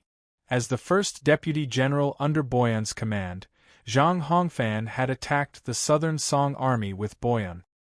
He had conquered at least 20 of the Southern Song army cities, but he had never encountered such tenacious resistance. Are these still the weak and easily bullied Song people I know? Standing at the top of the command tower, Zhang Hongfan couldn't believe his eyes as he looked at the fearless Southern Song recruits on the city wall. It was as if someone had cast some kind of magic on Lin and city overnight. All the people in the city became excited. They were no longer weak and dispirited. Instead, they were filled with blood and determination to fight the Mongolians. What a strange people! Zhang Hongfan muttered to himself. His face was pale. He had fewer and fewer tricks up his sleeve. Once he ran out of them, if he didn't get a good result, he would be mercilessly punished. What promotion and nobility! That was all a lie. At this moment, a messenger came from the stairs of the command tower. He was one of Kublai's guards. "General, His Majesty has ordered you to go to the Emperor." Hearing this, Zhang Hongfan's legs softened and he almost fell. He wondered if His Majesty was completely disappointed in him and was prepared to execute him on the spot as a sacrifice to the military flag. Fear washed over Zhang Hongfan like a tidal wave. For a moment, Zhang Hongfan even thought of jumping down from the command tower and ending his life. "General," seeing Zhang Hongfan's gloomy expression, the messenger reminded him. "Oh, okay, I'll go now." Zhang Hongfan suddenly came to his senses. He felt ashamed of his thoughts just now. How could it be like this? He was a great general, how could he be so timid? Even if he was going to die, he wanted to die honorably. In the end, it was the recent setbacks that had greatly impacted Zhang Hongfan's confidence. Under the guidance of a messenger, Zhang Hongfan quickly met with Kublai. Kublai sat on his throne. His expression was no longer as relaxed as it was at the start, but it wasn't very serious either. As a ruler of a generation, Kublai had seen all sorts of storms. "Minister Zhang, I want to know how much longer it will take to take down Lin and..." Because he was surrounded by Han officials, Kublai was very familiar with the Han Emperor's methods. Zhang Hongfan opened his mouth wide, but he couldn't say a single word. Of course, he wanted to pat his chest and say that he would definitely be able to take down Lin and within half a day, but he didn't dare to. Seeing this, Kublai said plainly, "Minister Zhang, I am very disappointed." Hearing this, Zhang Hongfan almost reflexively knelt down and kowtowed. "I have failed His Majesty's trust and deserve to die. I am willing to accept my punishment."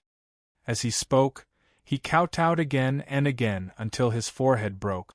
Kublai looked at the performance of his beloved general and didn't say anything. After a while, he said, "Get up, we can talk about your punishment after the battle. I will give you another 100,000 soldiers. If you still can't take down Lin and bring your head to me." Zhang Hongfan was indeed clear-headed. He didn't immediately agree. Instead, he once again expressed his loyalty to Kublai and worriedly said, "I don't dare." "Why not? Are you afraid of the Southern Song?" Suddenly, a sharp killing intent rose from Kublai's body. He was like a wolf on the plains, ready to tear his enemies into pieces at any moment. Kublai couldn't tolerate a cowardly general. "I'm not afraid, I'm just worried about His Majesty's safety. The enemy has stationed 200,000 soldiers in the north. If we send another 100,000 soldiers, I'm worried that the Southern Song will attack first." Zhang Hongfan explained. Kublai's expression softened and his killing intent disappeared. He said, "You don't need to worry about that. I have 300,000 soldiers to protect me. Even if the Southern Song dares to attack first, they won't be able to return." Even though he hadn't personally seen the power of the mutants, Kublai was still very confident in the Mongolian cavalry under his command. This army had fought with him all over the world and had never lost a battle. Kublai still didn't believe that there was something stronger than his army in this world. In order to shirk the blame for the crushing defeat in the previous ambush, the losers would naturally exaggerate to the enemy. He believed this without a doubt. There was an old saying that experience could help, but it could also kill. Kublai was currently making the mistake of empiricism. He was using his past battle experience to estimate the enemy. He didn't know that there was an even bigger world outside of the battle map. Although Zhang Hongfan didn't agree, he didn't argue anymore. These 100,000 reinforcements were his last hope. He had to hold on to them to save his own fate. Just like that, the matter was decided. Soon, 100,000 Mongolian soldiers left the northern barracks and moved towards the east and west. Lin and City, North City Tower. As the commander of the 200,000 soldiers, Guizi didn't appear on the battlefield. Instead, he stayed at the North City Tower. He looked down from above and observed the enemy's every move, preparing to attack at any moment. In order to face off against the Southern Song army, the Mongolian army also walked out of the northern barracks and formed a formation in front of the camp. The Mongolian army was formed in units of 10,000 soldiers. There were 40 cavalry formations, which made people's scalps go numb. Such a shocking battle scene could only appear in a game. Kublai's imperial entourage also appeared on the battlefield, but it was at the back of the army. The 40 cavalry formations were arranged in 4 rows and 10 rows.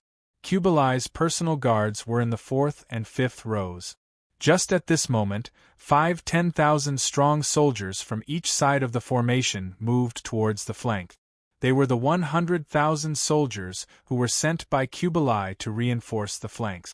Even so, the end of the cavalry formation couldn't be seen. No wonder Kublai was so confident. Guizi also smiled. "You finally moved. I was just worried that you wouldn't move." Before the battle started, the Grand Council had made a detailed evaluation of Jia Su's plan. With the strength of 150,000 cavalry, they could at most fight against 350,000 Mongolian cavalry. Anything more than that would be too much for them, so they could only give up on the plan to kill the leader. Because of this, Wu Qi, who was commanding the defense of the city, had to mobilize all of the defensive forces and display their strength to attract the enemy to reinforce the front lines. As expected, Kublai fell for it and immediately mobilized 100,000 soldiers. Because of this, the situation was very good for the Southern Song army. When the 100,000 Mongolian cavalry gradually left, Guizi started to move. "Send my order, all troops get ready." She waved the flag at the top of the city wall, and the troops at the foot of the city immediately received the signal. The order was like a wave, and it was quickly and accurately sent down layer by layer until it reached each cavalier. Once they received the order, all the cavaliers felt their spirits lift. They used the shortest amount of time possible to check their equipment and make sure that they were in the best condition for battle. A huge battle was about to break out at any moment. Attack! Guizi was very decisive. She did not hesitate at all. Boom! Boom! Boom! Boom! The war drums beat and the flag fluttered. At the left was the fierce General Eli, who had made great contributions during the ambush and killed Boyan. He suddenly opened his eyes, and Rakshasa under him became alert as well. "Boys, charge with me." Eli did not say anything else. He tapped the ground lightly on Rakshasa, and like an arrow, he took the lead to charge at the Mongolian army. The 50,000 elite cavaliers moved like a single entity, and for a period of time, smoke and dust rose into the air.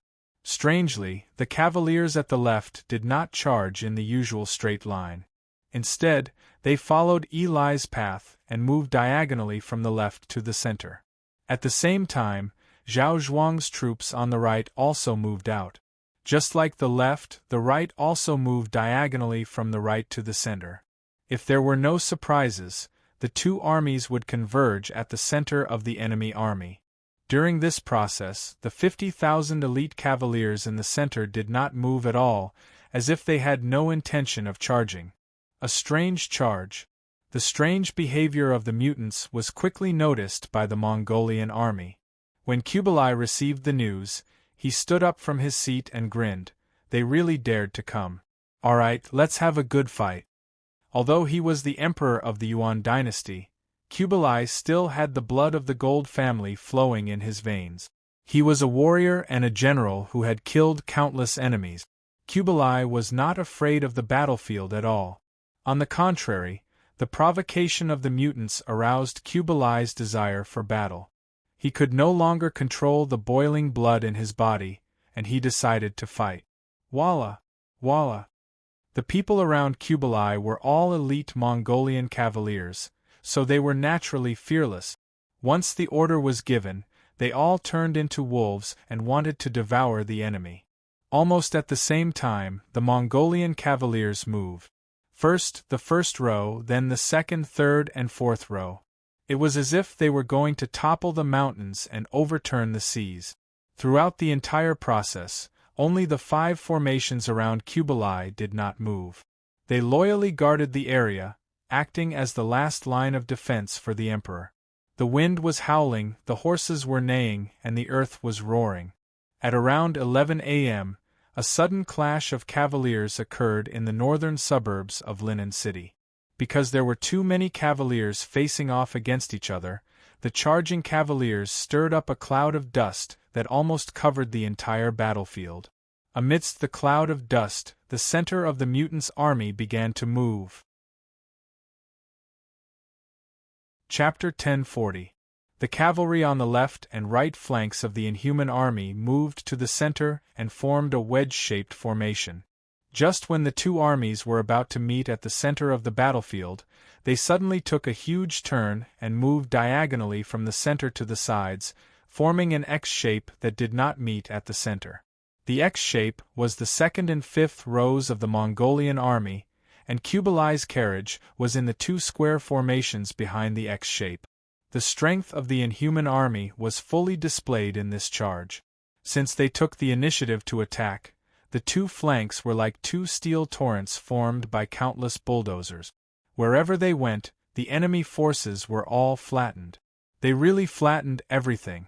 Wherever the high-speed charging army pointed, the Mongolian cavalry would either be pushed to the sides or trampled into meat paste by the army. Even if there were some lucky cavalrymen who brushed past the army, they would not be killed by the cavalry behind them. Their corpses would fall off their horses and be trampled into the ground by the army. Blood splattered on the green grass and dyed the yellow soil under their feet red. If anyone looked down from the sky, they would see that the originally magnificent Mongolian cavalry formation had a huge bloody X shape carved into it under the charge of the Inhuman army from the left and right flanks. It was an indescribably shocking sight. At this moment, the Central Army, which had been waiting for action, finally moved. Fallen Phoenix City's cavalry took the lead, Great Xia's Forbidden Guards were in the middle, and the Divine Martial Guards were at the back. They formed an arrowhead that charged straight into the X shape. Since the 2 flanks split most of the pressure, the center army only needed to destroy the first and fifth row of 10,000 soldiers in front of them and they would be able to advance smoothly. At that moment, the Mongolian cavalry had already reacted. Under Kublai's personal command, they charged forward. The 2 armies crashed into each other, and it looked like they were going to die together. The sound of horse hooves charging against each other caused the ground to tremble. The soldiers from both sides gripped their weapons tightly and gripped their reins tightly. They clamped their legs against the backs of their horses and stared ahead. Even their breathing became rapid. Very soon, the 2 armies intersected with each other. There were people in each other, and there were people in each other. For a moment, people were thrown off their horses, and blood could be seen everywhere. The cavalry of both sides crossed each other, their cloaks fluttering in the wind. They either brandished their spears or waved their scimitars, fiercely slashing at the enemy, looking as if they wanted to kill the other party. Just like that, fallen Phoenix City's cavalry whizzed past without stopping. After defeating the first group of 10,000 men, they continued to attack the second and fifth rows, which were also the intersection point of the left and right wings. The imperial guards of the Great Xia dynasty cleaned up the remnants of the previous 10,000-strong team as if they were chopping vegetables. It was only now that Kublai was shocked. He now believed that what Zhang Hongfan and the others said was true. There really are cavalry troops in this world that are stronger than the Mongolian cavalry. Kublai felt a trace of regret. He regretted sending away the 100,000 soldiers, but it was too late. The 2 armies were entangled with each other, and it wasn't as if they wanted to retreat. They could only brace themselves and continue advancing. When the middle army passed through the intersection point of the X formation, the fallen Phoenix City cavalry at the front suddenly split into two and formed a small V-shape along the inner circle of the two flanks. The fallen Phoenix City cavalry had completed their mission. Next, they would assist the two flanks and lock down the two sides of the Mongolian army so that they couldn't send reinforcements to the center. The Great Xia Dynasty Imperial Guards, who were acting as the arrowheads, were even more ferocious. They headed straight for the third and fifth rows, which was also the last line of defense for Kublai. The inhuman cavalry's coordination with each other was smooth and pleasing to the eye. Only the most elite cavalry of the wilderness could complete such a difficult tactic in a battlefield full of variables. At this point, Kublai finally saw the enemy's intentions. "Damn it, you want to kill me? Dream on." Without needing Kublai's command, the four 10,000-strong teams immediately moved closer to the center, trying to block the Great Xia Dynasty Imperial Guard's charge. The most beautiful shockwaves exploded in the center of the battlefield. Although the Great Xia Dynasty Imperial Guards were unparalleled, the four 10,000-strong teams around Kublai were also the most elite Mongolian cavalry troops, and they were all heavily armored cavalry. It was hard to tell who was stronger, and they started to fight. At this point, the entire battlefield seemed to have entered a stalemate. The 150,000-strong inhuman cavalry relied on an intricately designed wedge-shaped formation. Like a wedge, they stabbed right into the 300,000 Mongolian army in an attempt to kill their leader. However, the Mongolian cavalry weren't pushovers. Although they were caught off guard, they still had the advantage in numbers. Under Kublai's command, they quickly stabilized themselves. The Mongolian cavalry at the periphery had already reacted. They gave up on charging head-on and started to charge at the X-line that the inhuman army was trying to maintain. Looking at the situation, Kublai actually wanted to use the troops at the periphery to surround the inhuman army. What was worse was that when the Mongolian army learned that the northern barracks had been attacked, the East and West Mongolian army started to move north. In Zhang Hongfan's eyes, nothing was more important than saving the emperor. Thus, when he received the news, Zhang Hongfan immediately stopped attacking the city and led his troops north as reinforcements. However, the garrison of Linen City didn't dare to attack. Letting these newbies, who weren't even new recruits, guard the city walls was already the limit of what they could do. If they really charged out, they would only end up as food for the enemy.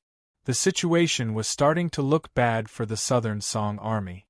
The strange thing was, regardless of whether it was the inhuman cavaliers who were still charging or Guizhi, who was commanding at the top of the city walls, none of them showed any panic. They seemed to be very confident. The source of this was the divine guards that Ouyang Shua personally led. This rare special force had been following behind the main army since the start of the war and hadn't shown its fangs yet. While the Great Xia Imperial Guards held back the enemy, the Divine Guards finally exploded.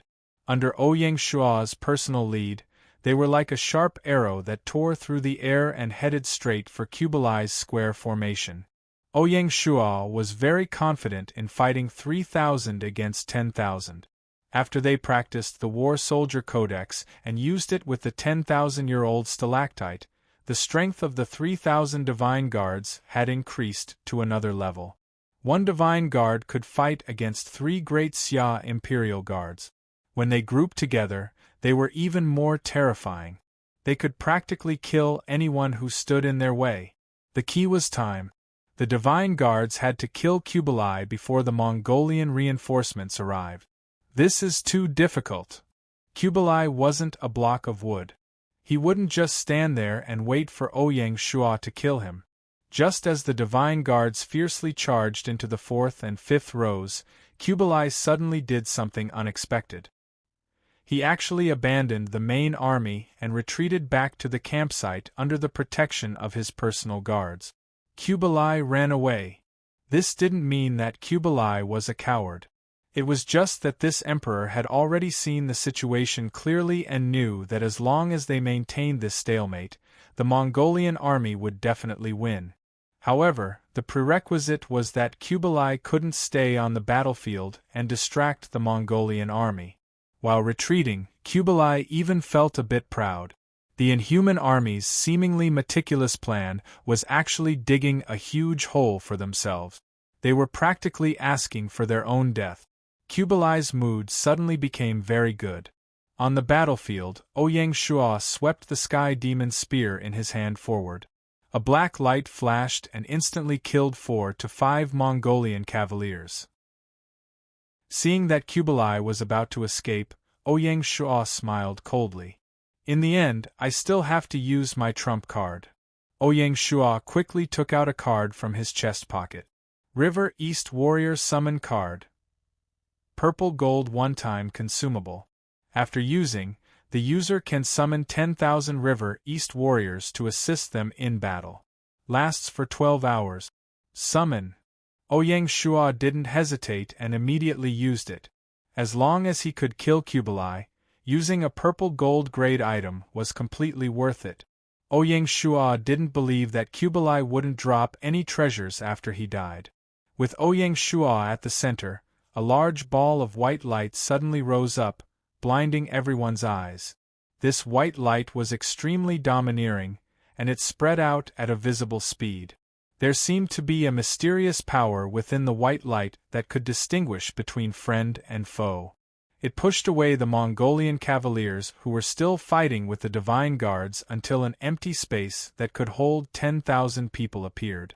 When the white light disappeared, 10,000 River East warriors appeared on the battlefield. The leader was a middle-aged general in silver armor. He cupped his fists and said to Ouyang Shua, "General Xiangbing, 10,000 River East warriors are in position. Please give the order." "Kill them." Ouyang Shua pointed at the Mongolian cavaliers and said, "Yes, sir." Xiangbing didn't say anything else. He led his troops and charged towards the Mongolian cavaliers. Ouyang Shua led the divine guards forward and chased after Kublai all the way into the northern barracks. The sudden change made all the generals and soldiers at the scene dumbfounded, especially the Mongolian army. They couldn't understand what was going on even in their dreams. Zhang Hongfan, who was still on his way to help, looked at the flashing white light from afar. His heart trembled. He suddenly remembered a rumor in Lin and City. It was said that Emperor Xia was an immortal who descended to the mortal world and could summon heavenly soldiers and generals. Didn't the scene in front of him prove this ridiculous rumor? Are we fighting against an immortal? Just thinking about it made Zhang Hongfan feel incredulous. Fear rose in his heart. At this moment, on the northern wall of Lin and City, the new soldiers who were in charge of guarding this place were already kneeling on the ground. They faced the north and worshipped. They murmured, "The immortal has shown himself. The immortal has shown himself." The commoners who just entered the northern gate were also dumbfounded. It was as if time had stopped. The entire battlefield was silent. It wasn't until the River East warriors led by Xiangbing arrived that the Mongolian cavaliers regained their senses and instinctively fought back. "Kill!" This shout was like the key to time. It brought the warriors back to the mortal world. Suddenly, the sound of killing could be heard everywhere. The Battle of Cliff Mountain had entered its most crucial period. The northern barracks. Although the battle had begun, this place was not empty. Zhang Hongfan had arranged for a group of Mongolian warriors to guard this place. Therefore, when Ouyang Shua and his troops entered the barracks, they were greeted by a wave of arrows. Ouyang Shua looked at Kublai's silhouette and sneered, "What, you want to play hide and seek?" Chapter 1042. Ouyang Shua noticed that although Xiongba and the others had gained a lot from this battle and earned a lot of contribution points, other than Di Chen, the others did not look too excited. It was quite strange. Xiongba and the others took the opportunity to use the contribution points to exchange for items in the battle market instead of directly converting them into contribution points. It seemed that they no longer cared about personal titles. Ouyang Shua saw this and was deep in thought. After the exchange, the dead troops were revived. Di Chen and the others led the troops to teleport away, leaving Ouyang Shua alone to receive the final reward. Ouyang Shua did not have to wait too long. The reward was sent by Zhang Shiji and Wen Tianxiang. Ouyang Shua took a look and saw that it was 2 talismans. Resurrection Talisman, Lu Xiufu. This is a specific resurrection talisman. It was condensed by the people of Lin, and in remembrance of Lu Xiufu's death. After using it, it can be used to recruit Lu Xiufu. Ouyang Shua came to a sudden understanding. He was still thinking earlier why the rewards this time would break the conventions of the past and change from 1 prize to 2. So it turns out that this is the reason. This talisman should be an extra reward given to Ouyang Shua by Gaia. Summoning Talisman, Song. This is a specific summoning talisman. It can be used to summon a pair of civil and military officials. Ouyang Shua smiled. The North and South Song dynasties were full of talent. There was no lack of famous people in history. The Song dynasty was governed by civil officials. There were countless famous officials. Ouyang Shua had an impression of Wang Engshi, Zhao Pu, Ouyang Xiu, Sima Guang, Fu Bai Hanqi, and Li Gang. As for the military officials, there were Yu Fei, Han Shizhong, Yang Zixing, Xian Qiji, and Liang Hongyu. Like Ko Zhuan, Bao Zheng, Fan Zhongyan, and Di Qing, the civil and military officials were already serving in the Xia dynasty. It was really difficult to choose a pair of civil and military officials in the Song dynasty. This was, of course, a happy worry. Ouyang Shua put the 2 talismans into his storage pouch. Just as he was about to leave, Zhang Shiji and Wen Tianxiang knelt on one knee and said, "We are willing to follow Emperor Xia. Please grant us our wish." As 2 of the 3 heroes of the late Song dynasty, the 2 were deeply impressed by Ouyang Shua's charisma and the emperor's magnanimity during the battle. Ouyang Shua was overjoyed, and he smiled as he helped the 2 of them up. This prince is extremely happy that the 2 generals are willing to serve in Great Xia. Quickly get up. Although Zhang Shiji and Wen Tianxiang couldn't be considered first-rate generals, they were still king-level historical geniuses. The more Ouyang Shua learned, the better. Ouyang Shua stopped for a moment when he saw this, and he utilized the resurrection talisman he'd just obtained to revive Lu Xiufu. As a result, the 3 heroes of the Song dynasty gathered again, but with a different master. Name: Lu Xiufu, king level. Title: one of the 3 heroes of the late Song dynasty. Song dynasty identity: Great Xia civil official occupation, civil official loyalty. 78 points, Commander, 50 martial power, 40 intelligence, 75 politics, 78 specialty, loyal minister, increases the dynasty's integrity by 35, increases the dynasty's efficiency by 30. Evaluation: Xiufu is talented and beautiful, few scholars can compare to her. She had a quiet personality, and did not seek to be known by others. Name: Wen Tianxiang, king level. Title: one of the 3 heroes of the late Song dynasty. Song dynasty identity: Great Xia civil official occupation, civil official loyalty.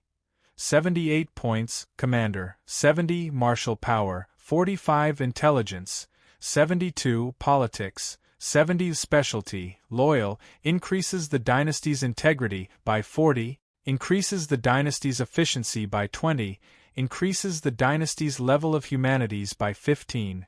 Evaluation: loyal to the heavens and earth, loyal to the sun and the moon.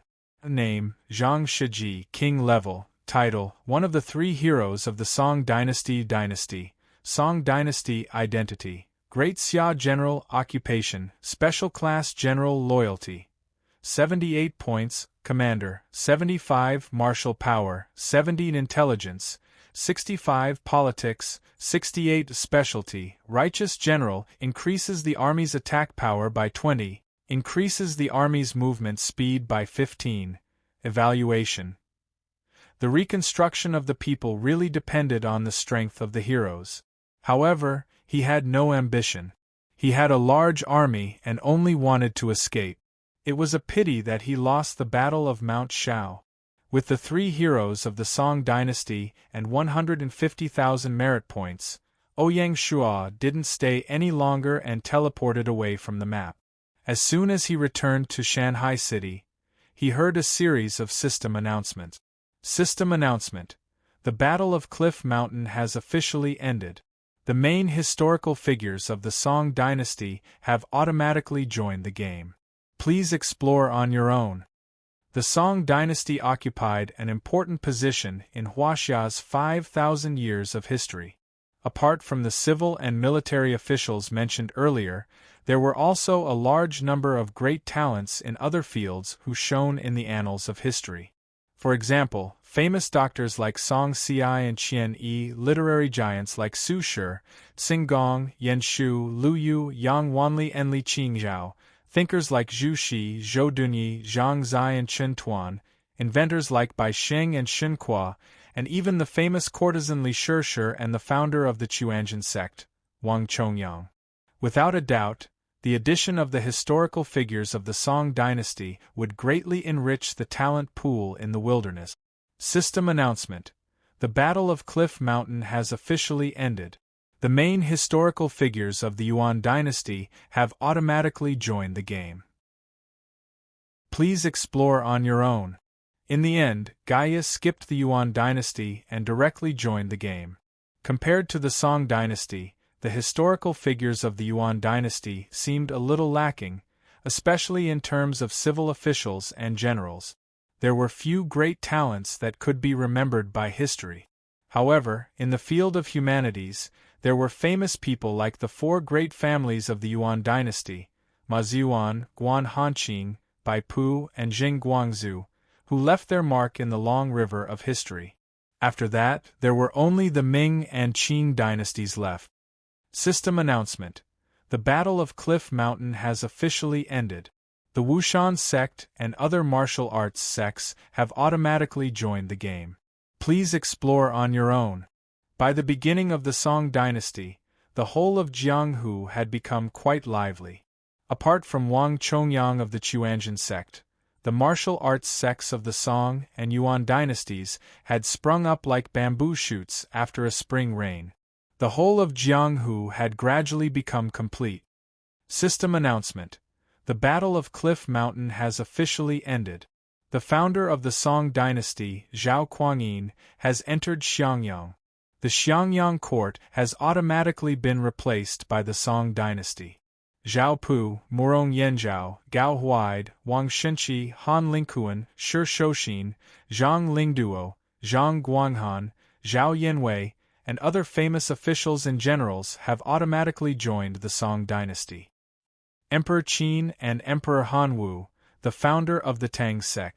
The founder of the Song dynasty, Zhao Kuangyin's literary and martial arts skills did not need to be mentioned. They were very dazzling. However, the civil officials and generals under him were not that famous.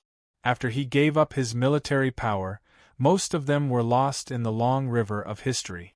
Zhao Kuangyin entering Xiangyang was not good news for Danyang City, which was entrenched in the Jiangsu province. The future depended on how Lord Chunshan or the Yan-Huang alliance handled the relationship between the two.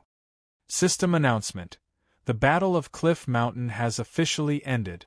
Genghis Khan, Temujin, has entered Hala and Lin.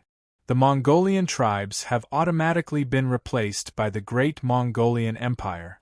Yelu Chukai, Borchu, Mawali, Chilawan, Borchu, Jeeb, Ogdi, and Thor, and other famous officials and generals have automatically joined the Great Mongolian Empire. Compared to the civil officials and generals under Emperor Taizu, the civil officials and generals under Genghis Khan could be said to be luxurious. Other than Yelu Chukai, who was one of the 10 famous ministers along with Xiao He and Wang Engshi, Genghis Khan had 5 other fours under his command. They were the 4 heroes, Borchu, Mawali, Qi Laowen, and Borchu. 4 heroes, Jeeb, Zelim, Subutai, and Hubali. 4 brothers, Hazer, Belgutai, Hechuan, and Temuj. 4 sons, Joki, Shagatai, Ogidi, and Thor. 4 adopted sons: Kwokwachu, Shurji Kutuhu, Borchu, and Chu Chu. Each of these 20 people could be considered a great general, and some of them were even first-rate generals. The great Mongolian Empire had relied on this group of people to conquer hundreds of battles in the south and conquer a vast territory.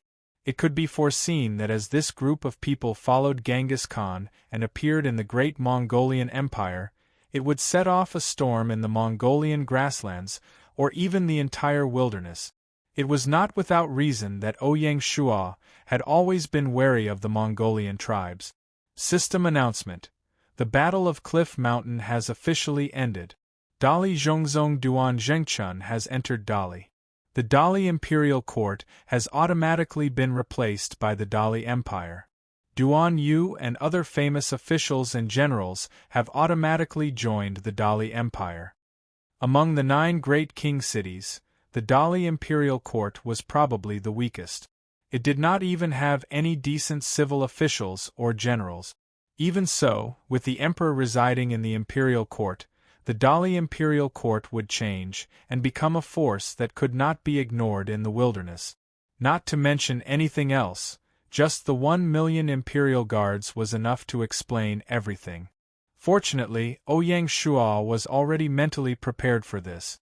Dali Prefecture had long been sealed off by the Great Xia Empire, and the territory within the prefecture had been destroyed by the Great Xia Empire. It had returned to its original state of wilderness. The first problem in front of the Dali Emperor, Duan Zhengchun, was how to feed the millions of soldiers and civilians in Dali after Gaia removed the preferential treatment. Of course, Ouyang Shua did not forget that there was still a player lurking in the Dali Imperial Palace. Naturally, Ouyang Shua did not plan to let this player, who had once attacked the Breeze Pavilion, go. In the future, there would probably be an unexplainable grudge between the Great Xia Empire and Dali Empire. System announcement: the Battle of Cliff Mountain has officially ended. Xixia Jingzong Li Yuanhao has entered Xingqing City. The Xixia forces have automatically been replaced by the Xixia Empire. Yili Wangrong, Yili Yuqi, and other famous officials and generals have automatically joined the Xixia Empire. System announcement: the Battle of Cliff Mountain has officially ended. The great ancestor of the Jin Empire, Wanyan Egu, has entered the Ning Mansion. The Jurchen forces have automatically been replaced by the Jin Empire. Wanyan Sagai, Wanyan Zonghan, Wanyan Xin, and other famous officials and generals have automatically joined the Jin Empire. Wanyan Egu, the great ancestor of the Jin Empire, was the chief of the Jurchen slave owners. He had completed the 2 major events of establishing a nation and conquering the Liao Empire. Thus, a new era had begun in the history of the Jurchen race.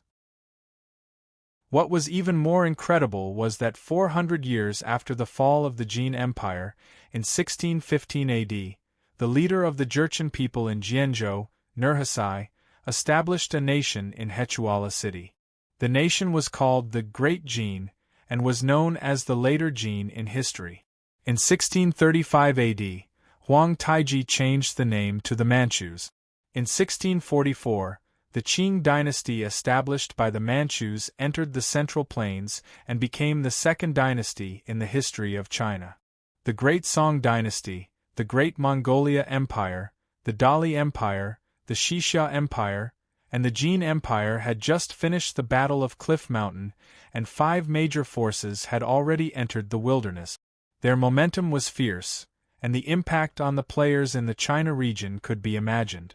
Except for the 2 royal cities, Jianye and the capital, the entire wilderness had already entered the game. Without a doubt, an even more magnificent historical picture had been quietly unveiled. Coincidentally, in the entire map of the wilderness, the territory of the Great Xia Empire coincided with that of the Southern Song dynasty. In such a heroic wave of history, how would Ouyang Shua and the Great Xia Empire ride the waves and avoid the tragic end of the Southern Song dynasty? Everything would be tested by time. Chapter 1043. A series of system announcements filled the wilderness with noise and excitement. This was not the end. System announcement. The Battle of Cliff Mountain has officially ended. 36 Liangshan heroes from the Song dynasty have joined the game. Please explore on your own. In Water Margin, there were a total of 108 Liangshan heroes.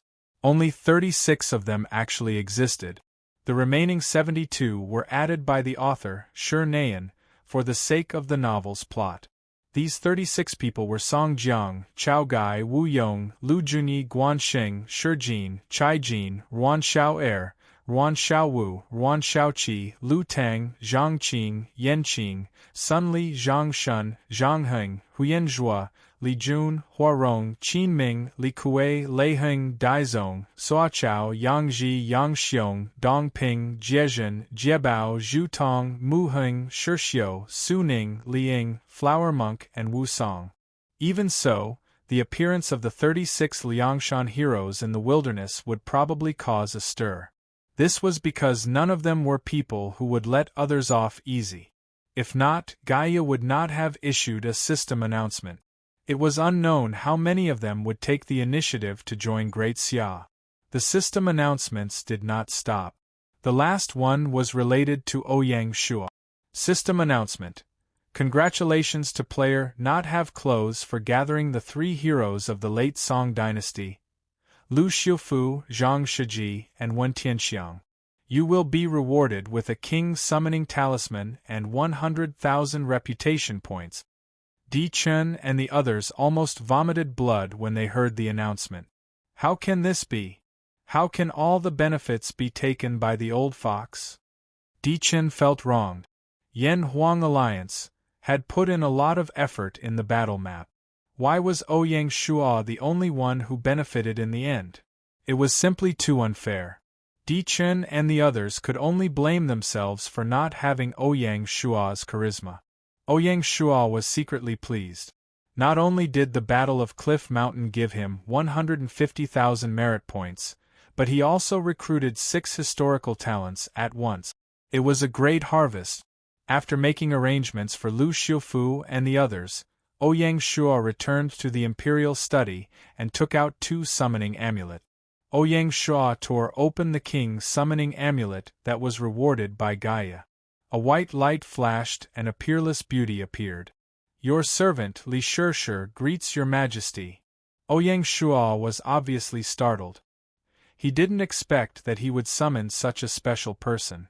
It was said that Li Shirshir was deeply loved by Emperor Huizong of the Song dynasty and was favored by the famous poet Zhou Bangyan of the Song dynasty. It was also said that she had an affair with Yan Qing, one of the heroes of Liangshan. From this, it could be seen that her story was rather legendary, and it also indirectly proved that Li Shirshir's beauty and talent were unparalleled. Although he had seen Diao Chan and Wang Zhaojun, the 4 great beauties, Ouyang Shua was still stunned when he saw Li Shirshir. This beauty was different from Wang Zhaojun and the others. There were also brothels in Shanghai City, but Ouyang Shua had no intention of sending Li Shirshir there. Compared to a brothel, there was another place that was more suitable for a famous and beautiful woman like Li Shirshir. This place was none other than Shanghai Entertainment Holdings Group. Currently, the group already had Wang Zhaojun and Diao Chan, who were super popular celebrities. With Li Shirshir joining them, she would definitely shine brightly and charm thousands of men. Of course, it would also bring huge profits to Shanghai Entertainment Holdings Group. After asking Qingyi, a scholar of the Secret Literature Pavilion, to bring Li Shirshir away, Ouyang Shua began to use the 2nd summoning talisman. System notification. It has been detected that the player not wearing anything is using a specific summoning talisman. Please specify the person's name. Summoning talisman, Song. Could summon a pair of civil and military officials of the Song dynasty, and there was no level limit. Naturally, the higher the level, the better. The Southern Song dynasty had the so-called 4 resurgent generals, which were Yu Fei, Han Shizhong, Zhang Jun, and Lu Guangshi. Among the four, other than Yu Fei and Han Shizhong, the other two were somewhat unworthy of the name. Between Yu Fei and Han Shizhong, Ouyang Shuo still chose Yu Fei, who was more famous. Besides, if Yu Fei came, his son Yu Yun would probably immediately come to join him. It was worth it. As for the civil officials, Wang Engshi was one of the top 10 famous ministers in history, so he was definitely a godly talent. However, Ouyang Shuo did not like this person. This idealistic reformist was not suitable for the current Great Xia dynasty. Summoning Wang Engshi would only cause trouble. History had already proven that Wang Engshi's reform was a complete failure. Not only did it fail to save the northern Song dynasty from collapse, but it also further dragged the Song dynasty into the quagmire of clique dispute. After thinking about it, Ouyang Shuo still decided to summon Ouyang Xiu. It was not because Ouyang Xiu had great achievements in the court, but because of Ouyang Xiu's influence. Ouyang Xiu was the leader of the literary world who first created a literary style in the history of the Song dynasty. He led the northern Song dynasty's poetry reform movement and inherited and developed Han Yu's theory of ancient literature. With Ouyang Xiu, the leader of the literary world, there was no need for Great Xia to worry about not being able to attract other literati. In addition, Ouyang Xiu was full of praises for the younger generation with real talent and did his best to recommend them. This caused a large number of young talents who were unknown at that time to stand out and become famous in the future. They were known as the Bo Lu of the ages. Not only did they include Su Shi, Su Zhe, Xinggong and other literary giants, but also Zhang Zai, Qing Hao and Lv Dajuan. Ouyang Xiu had students all over the world. Bao Jing, Han Qi, Wenyanba and Sima Guang were all praised and recommended by him. 5 of the 8 great families of Tang and Song in the Song dynasty were all under his tutelage. Moreover, they were all ordinary people who were picked by him and brought under his tutelage. Therefore, summoning Ouyang Xiu was definitely a good deal. Choose Ouyang Xiu and Yu Fei. System notification. The specified characters have met the requirement. Beginning summoning. A white light flashed and Ouyang Xiu and Yu Fei appeared. They bowed and said, "Greetings, Your Majesty." Ouyang Xiu smiled and helped the two of them up. It was said that scholars were romantic, but Ouyang Xiu's appearance was very different from his fresh and elegant words. Although Ouyang Xiu was the leader of the literary world, he wasn't handsome. Not only was he not handsome, he was also a little ugly. Not only was he very nearsighted, but he also had 2 exposed rabbit teeth. He was short and skinny. Ouyang Xiu naturally wouldn't judge a book by its cover. He showed enough respect to Ouyang Xiu. Even Yu Fei, who was beside him, took the initiative to greet Ouyang Xiu and considered himself a junior. The Song dynasty used civil officials to govern the military officials. Yu Fei's action was purely a subconscious action. Yu Fei, who appeared in the wilderness, was over 40 years old and was in the prime of his life. Not only did he look heroic and tall, but he also had an awe-inspiring and righteous look on his face. After a brief greeting, Ouyang Xiu took the opportunity to check the attributes of the two of them. Name: Ouyang Xiu, Emperor Level, Dynasty, Song Dynasty, Identity, Civil Official of Great Xia, Occupation, Civil Official Loyalty, 75 points, Commander, 45 Martial Power, 30 Intelligence, 85 Politics, 70 Specialty, Ancient Style, increases the attractiveness of scholars in the dynasty by 45, increases the level of humanities in the dynasty by 30. Remarks: Master Ouyang's words are like his person. He looks carefree on the outside but firm on the inside. Name: Yu Fei, Emperor Level, Dynasty, Song Dynasty, Identity, General of Great Xia, Occupation, Special Class General, Loyalty, 75 points, Commander, 88 Martial Power, 85 Intelligence, 75 Politics, 60 Specialty, Loyal to the country, increases the attacking power of the troops by 30, increases the movement speed of the troops by 25, increases the morale of the troops by 30, remarks. Fei is famous for his military exploits. He is pure and unyielding. He is loyal to the public and has extraordinary wisdom and courage. After sending off Ouyang Xiu and Yu Fei, the aftermath of the battle on Cliff Mountain was considered to have come to an end. As for the assignment of the two of them, including the three heroes at the end of the Song dynasty, it would have to wait for Ouyang Xiu to discuss with the cabinet before a final decision could be made. The battle on Cliff Mountain lasted for more than 20 days. By the time Ouyang Xiu returned to Shanghai City, it was already the morning of the 21st day of the 5th year of Gaia. Soon, it was afternoon in the midst of busyness. At 3 in the afternoon, a piece of news suddenly spread throughout the wilderness. Just after the battle on Cliff Mountain ended, Lord Chuanshan's Danyang City, Xiongba's Hegemon City, Battle Wolf's Blood Red City, as well as the southern Anhui Province and eastern Lu Province that were occupied by the Yan-Huang Alliance, were all annexed to Handan City. Just like that, Handan City, which had just been promoted to the capital city, leapt to become a leviathan that occupied close to 6 provinces. Ouyang Xiu guessed that the moment Handan City was promoted, Lord Chunshan and the rest were already prepared to annex Handan City. It was only because they wanted to bring more troops on the battle map that they delayed the annexation until the end of the battle. At this time, the Yan-Huang Alliance's plan was finally revealed. They wanted to rely on Handan City's promotion to form a super empire together with the hope of contending with Great Xia. This was completely possible.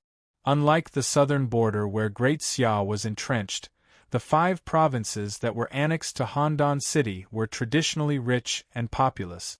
They had always been the central hub of the Central Plains dynasty and were worth much more than the provinces in the southern border. To put it bluntly, even in the Ming dynasty, the provinces in the southern border were considered half-barren land. Therefore, although Handan City could not compare to Great Xia in terms of territory, it was comparable to Great Xia in terms of foundation and potential. In some aspects it even surpassed Great Xia. It was reported that Di Chun had successfully applied for the mission to establish a new empire. Once the mission was completed, a new empire would stand tall in the Central Plains and become a new pole in the wilderness. Following this annexation, a shocking fact was placed in front of everyone. The Yan-Huang Alliance, that had existed for 4 years and held an important position in the wilderness, had officially disbanded today and become history. At this moment, the Chinese players were in a daze. Since the beginning of the game, the Mountain and Sea Alliance and the Yan-Huang Alliance had been fighting each other in the wilderness. In less than 5 years, this situation had been completely broken. In these 5 years, the wilderness had gone from having thousands of lords living together to only 3 lords, Ouyang Xiu, Di Chun and Feng Qihuang. The changes could be said to be earth-shattering. Just based on the players' territories, Great Xia, Handan City and Fallen Phoenix City could barely be considered as the 3 legs of a tripod.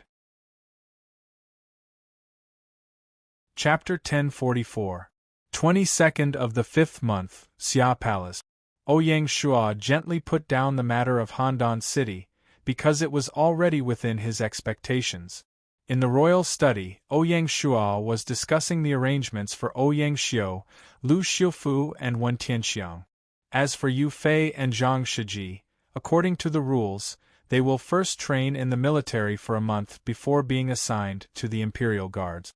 The next time the army is reorganized, they will be assigned to suitable positions. Last year, in the annual evaluation organized by the Bureau of Personnel, there were 5 governors who barely passed the evaluation and were put on the list of replacements by Ouyang Xiu. Unfortunately, because there was no suitable successor, it had been delayed. Jiang Shang meant to arrange for 3 people to take over as governors. Ouyang Xiu thought for a while, and did not fully accept Jiang Shang's suggestion. He only agreed to release Lu Xiufu and Wen Tianxiang. Let's put Ouyang Xiu in the court. He can make use of his influence in the Song dynasty. Ouyang Xiu said. Jiang Shang was stunned. He did not think so much and said shamefully, Your Majesty is very thoughtful. I am ashamed. Ouyang Xiu waved his hand. Which position does the minister think is suitable for Ouyang Xiu? This person may be famous, but he is not up to the task. We need to choose a suitable position. This was a secret discussion between the emperor and his official. If it was outside, Ouyang Xiu would not be so direct. Jiang Shang's control of the court was already very good and he knew all kinds of people. He thought for a while and said, May I be so bold as to give Ouyang Xiu the position of the Director of Education, Culture and Defense? Ouyang Xiu thought for a moment and nodded his head in satisfaction. Under the leadership of Suzhi, the dynasty's scientific, educational, and cultural work had already stepped onto the right track. There was no need for bold and decisive reforms. It was just right for Ouyang Xiu, the leader of the literary world. Jiang Shang was indeed good at using people. What should we do with Suzhi? Ouyang Xiu asked. Suzhi was in charge of education, culture and defense, and he worked hard. He could not just kick him away like this. If Suzhi was demoted to a place, with Suzhi's rank as a third rank, other than the governor, he would be demoted. This was a problem. Jiang Shang, on the other hand, had already calculated it clearly. He replied, This old official suggests that Suzhi be transferred to the Pavilion of Secret Texts and become a scholar of the Pavilion of Secret Texts. Even though his rank will drop by half a rank, he will still be considered to be in the central administration. In reality, it is a demotion on the surface but a hidden promotion. Ouyang Xiu's eyes lit up. Jiang Shang's suggestion was in line with his thoughts.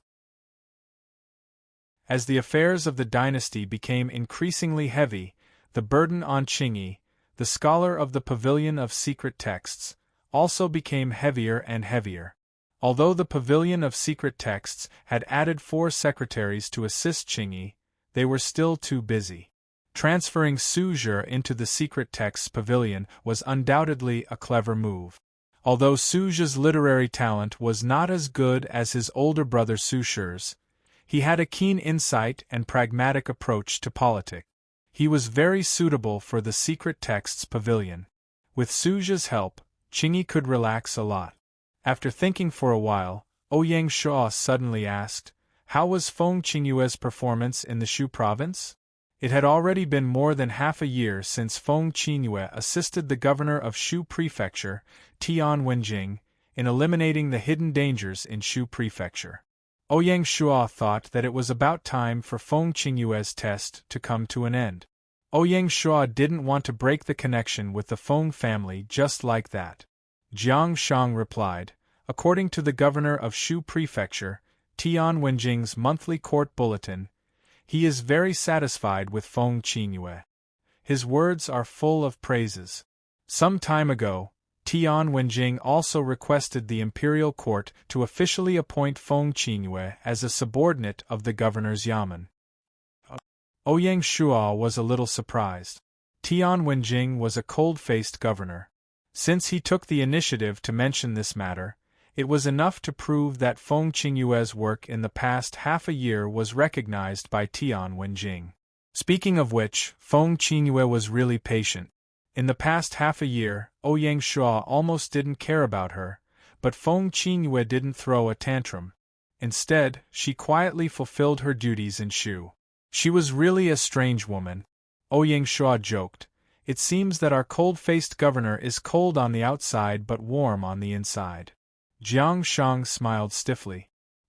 He couldn't tell whether the king was praising or disparaging Feng Qingyue, so he didn't dare to reply directly. He carefully asked, Your Majesty, what do you mean?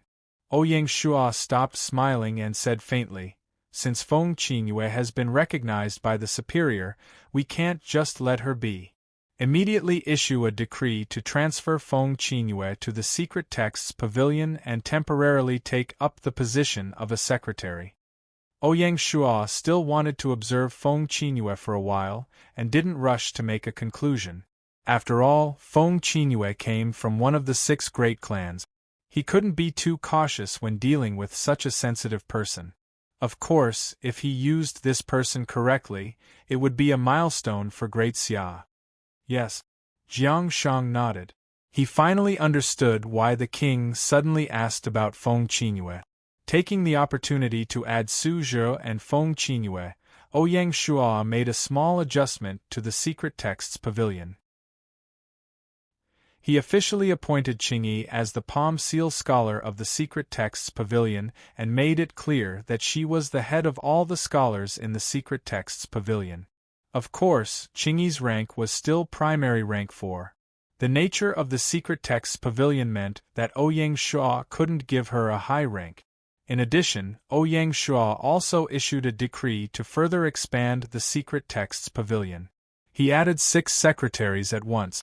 Other than the assistant scholar of the Secret Texts Pavilion, every inner pavilion elder was assigned a full-time secretary to hang in the Secret Texts Pavilion.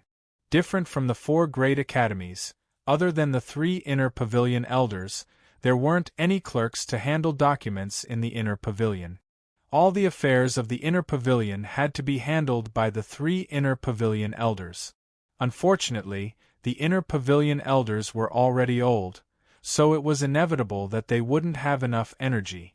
The reason why Ouyang Shuo assigned secretaries to the inner pavilion was to help the inner pavilion elders deal with documents. At the same time, hanging the secretaries in the Secret Texts Pavilion was equivalent to strengthening his control over the inner pavilion. It was killing 2 birds with 1 stone. Jiang Shang naturally couldn't express any opinion on this and could only thank the king for his kindness. That afternoon, the imperial court issued a series of appointments and removals. Ouyang Xiu was appointed as the Director of Science and Education, Lu Xiufu was appointed as the Director of Administration of the Annan Province Governor's Office, and Wen Tianxiang was appointed as the Prefectural Governor of the Fengtian County of the Northern Frontier Province. The fact that Lu Xiufu was assigned to the Annan Province was enough to prove the importance that Ouyang Shuo attached to him. This time, he took the opportunity of changing the prefectural governor to assign Wen Tianxiang to the Northern Frontier Province. Apart from his trust in Wen Tianxiang's ability, Ouyang Shuo also wanted to balance Lao Ai's influence in the Northern Frontier Province.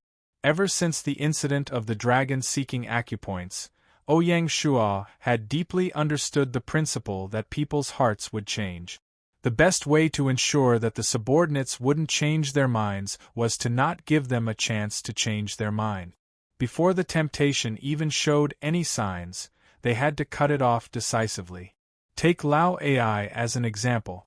As the former lord of Wanshur City, Lao Ai had been working in the Northern Frontier Province for 4 years, and his influence had long seeped into all aspects of the Northern Frontier Province. If Ouyang Shuo didn't check and balance him, even if Lao Ai originally didn't have the intention to change his mind, over time, under the direct or indirect influence of his subordinates, relatives and friends, he would gradually become too big to get rid of in the Northern Frontier Province. When that time came, it wouldn't be a good thing for Great Xia, or even for Lao Ai himself. This time, assigning Wen Tianxiang to the Northern Frontier Province was not only to check and balance Lao Ai, but also to protect him in disguise. Ouyang Shuo believed that with Lao Ai's intelligence, he would be able to figure out the meaning behind this.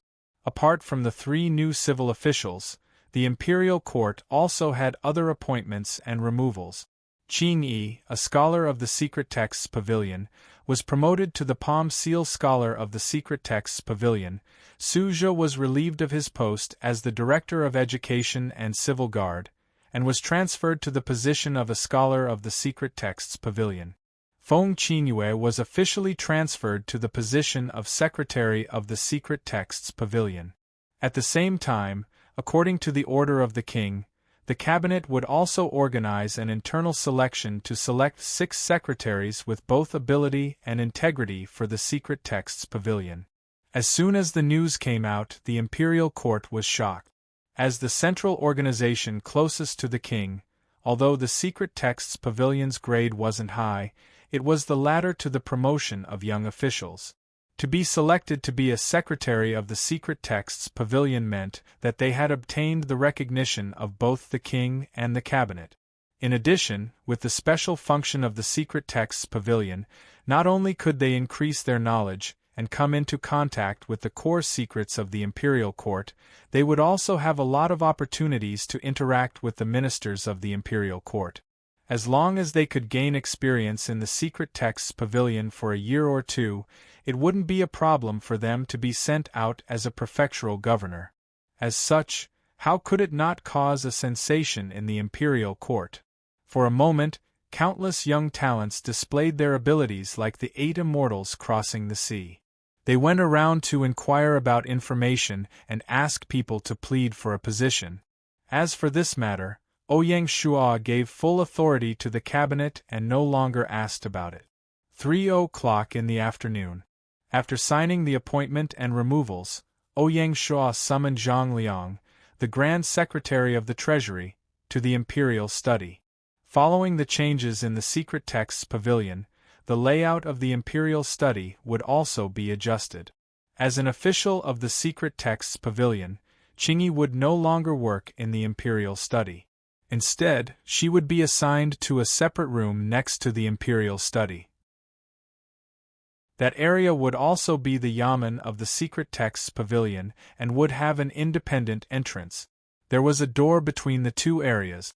Ouyang Shua could enter the imperial study from the main door, and he could also pass through this door to enter the office area of the secret texts pavilion and leave from there. This ensured that Qingyi and the others could be summoned at any time and also guaranteed the safety of the imperial study. At present, in the huge imperial study, besides Ouyang Shua himself, there was only a female official who followed Ouyang Shua and took care of his daily need. Outside the door stood a group of divine martial guards, ready to receive orders at any time. Originally, Guard General Su Chu insisted on personally standing guard, but was rejected by Ouyang Shua. Su Chu was now a 4th-rank general. How could he stand guard every day? Even so, the straightforward Su Chu still set up a drill ground in the side courtyard of the imperial study and personally oversaw it. If anything happened, Su Chu could bring the divine martial guards to the imperial study within 5 minutes. Because Ouyang Shua was used to discussing matters with the ministers in the imperial study, and the matters he discussed often involved the highest secrets of the imperial court, the female official who served him, as the only outsider present, had to be absolutely loyal to Ouyang Shua. Moreover, her mouth had to be especially tight, and not a single word could be leaked to the outside. At present, there was no suitable candidate yet, so Zissou could only personally serve in the imperial study. Ouyang Shua withdrew his thoughts, put down the teacup, and said to Zhang Liang, who was sitting in the hall, "There are some adjustments to the secret texts pavilion, and the treasury also needs to be moved." No one knew why Ouyang Shua would adjust the two centers. Chapter 1045. Ouyang Shua summoned Zhang Liang for 2 matters. First, arrange for Zhang Liang to join the cabinet as a Palm Seal Grand Scholar. The name of the advisor pavilion means that you need to participate in the decision-making of the court and observe the politics from time to time. I know that Zifang doesn't have much interest in the specific affairs of the court. Entering the cabinet is not to fight for power but to observe. Ouyang Shua explained. Zhang Liang nodded and said, "I understand." When Zhang Liang followed Liu Bang as a strategist, the great Han dynasty had yet to establish a perfect structure of the court. Zhang Liang was close enough to know the highest decisions of the Han dynasty. Great Xia was different. It had a complete system. If the officials were not in their positions, they would not be involved in politics. Although the cabinet of advisors could receive the imperial court bulletin, it was still not as direct as entering the cabinet. Zhang Liang had a deep understanding of this point, so he readily agreed. Ouyang Shua hoped that the officials and generals who pledged allegiance to Great Xia would continue to improve and not stick to the rules. Even Zhang Liang had room for improvement. Second, set up a state affair research center in the advisor pavilion. The current advisor pavilion was indeed luxurious, but the members were all strategists. If it was during the time of conquering the country, this would be what countless rulers wished for. Great Xia had to conquer and defend the country at the same time. This put forward higher requirements for the advisor pavilion. In addition to formulating external combat strategies, they also had to study the internal problems of the dynasty and propose practical and innovative measures. The State Affair Research Center was set up for this purpose. In addition to strategists, Ouyang Shua wanted to introduce more professionals, including experts in economics, culture, education, and so on. On the basis of investigation and research, they would propose more scientific and professional decision-making consultation. In short, the State Affair Research Center was a think tank for the dynasty. Hearing this, Zhang Liang was both excited and ashamed. He was excited because the king's words opened a new window for him. His vision was broadened and he came to a new vast world. He was ashamed because as the chief strategist of the dynasty and the Palm Seal Grand Scholar of the Advisor Pavilion, he didn't take the initiative to discover this problem and let the king worry about it. Rest assured, Your Majesty, I will handle this matter well. Zhang Liang made a military pledge. Ouyang Shua smiled. I naturally trust Zifang. In just a day, Ouyang Shua made some adjustments to the Secret Texts Pavilion and the State Affair Research Center. It might seem insignificant, but it would definitely have a decisive impact on the dynasty. Ouyang Shua was in such a hurry. Of course, there was an objective need, but there was also the fact that Handan City was advancing bravely, which made Ouyang Shua feel a sense of urgency. There was pressure when there was competition. This saying was absolutely correct. Gaia 5th year, 23rd of May. After he made adjustments to the Secret Literature Pavilion and Management Pavilion, Ouyang Shua brought along his personal guards to ride the teleportation formation of the royal city at dawn the next day to appear at the Darkhan dynasty's capital, Luoyang. Ouyang Shua brought his personal guards to the capital of the dynasty. Ouyang Shua's trip this time was firstly to pay a friendly visit to the Darkhan dynasty and consolidate their cooperative relationship. The Yang Shua was to pay a friendly visit to the dynasty. Especially since Handan City was about to be established, Ouyang Shua hoped to have a good relationship with the Darkhan dynasty. The main purpose of Ouyang Shua's trip was to borrow Luoyang to go to Xianyuan Hill, which was located in the Central Plains province, and ask for the Yellow Emperor's Xianyuan sword. As the Xianyuan sword was an empire artifact, Gaia stipulated that if the leader of a national war wielded the empire artifact, they would automatically be augmented by the country's providence. It was beneficial to the national war.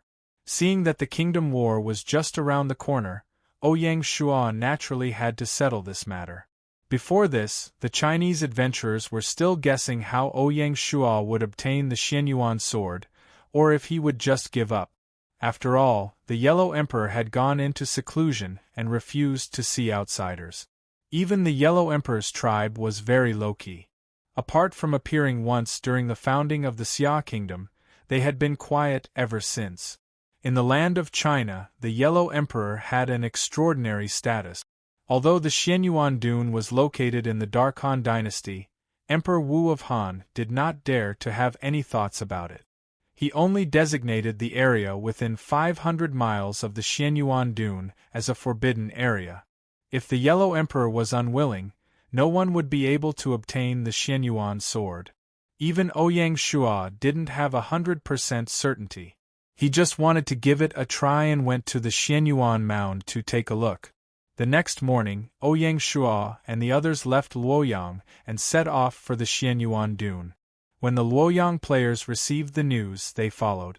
They were either there to watch the commotion or had other intentions. Seeing this, Ouyang Shua could only ask Emperor Wu of Han to arrange a group of imperial guards to accompany him.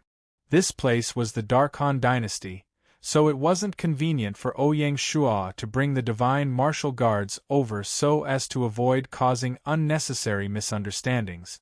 Seeing that Ouyang Shua was so well behaved, Emperor Wu of Han naturally reciprocated and arranged for his army to escort Ouyang Shua.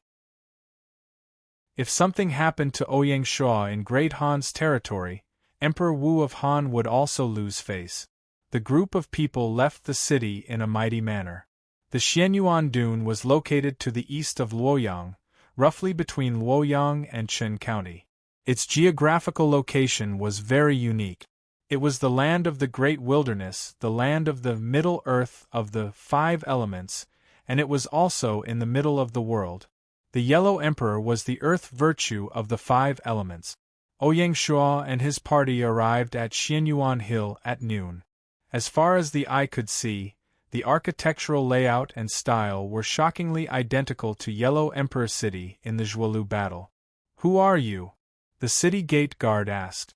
Ouyang Shua dismounted from his horse, cupped his fists and said, "Yan and Huang's descendant, Ouyang Shua, has come to pay a visit." In such a holy land, Ouyang Shua didn't dare to be arrogant and called himself an ordinary person. "What brings you here?" the guard continued to ask.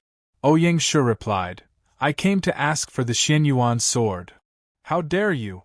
The guard's expression had already calmed down, but when he heard about the Xianyuan sword, he immediately exploded.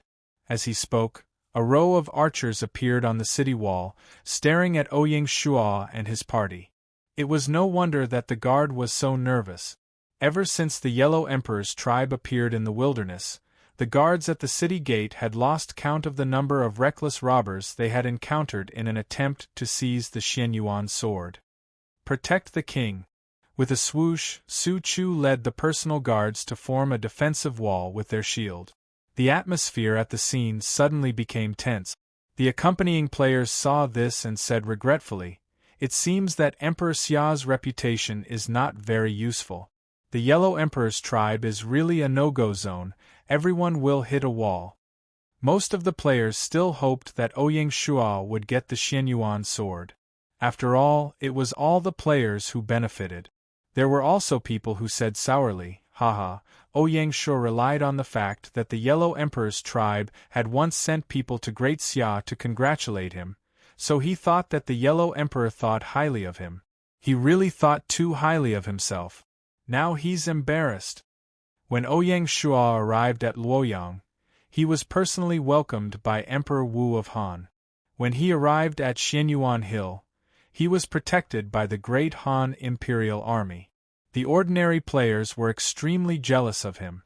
For these Luoyang players, it was difficult for them to even meet Emperor Wu of Han, let alone befriending him. The difference between the two was like heaven and earth. They were all players, but when faced with such a disparity, some would naturally feel unbalanced. However, Ouyang Shua did not mind and said to Su Chu, "Don't be rude. This is a sacred place. How can you use weapons? Withdraw." "Yes, sir." Su Chu saw this and did not dare to persist. With a swoosh, he withdrew the shield wall. When the guard saw this, a trace of doubt flashed in his eyes. Ouyang Shua cupped his fists again and said, "The war is imminent. As the leader of the war, Ouyang Shua will definitely lead the troops against Dong Ing and raise the prestige of Huaxia. I am borrowing the national weapon, the Xianyuan sword. I will return it immediately after the war ends." When the guard heard that he was borrowing and not robbing, his tone finally softened. "Is this true?" "Absolutely." "Hold on, I have to report first." The guard finally relented. After all, as Emperor Xia, Ouyang Shua was still very influential in front of the NPCs. Half an hour later, the guard returned. His face was still filled with shock. He looked at Ouyang Shua in astonishment and said, "His Majesty invites you in." Wow! Hearing this, the surrounding players were in an uproar. All of them were dumbfounded. "TSK, as expected of Emperor Xia. His reputation is so great that even the Yellow Emperor made an exception to meet him. This time, we have more confidence in the war. The surrounding players were discussing while Ouyang Shua followed the guard into Xianyuan Hill. When Su Chu was about to enter with his personal guards, he was stopped by the guard. His Majesty only wants to meet the dissimulated person, Ouyang Shua. Others are not allowed to enter. You! Su Chu was furious and his eyes were wide open. We are the Emperor's personal guards. We have to follow the Emperor, Su Chu argued. The guard's attitude was firm. That won't do. Ouyang Shua saw this and waved his hand, gesturing for Su Chu to leave.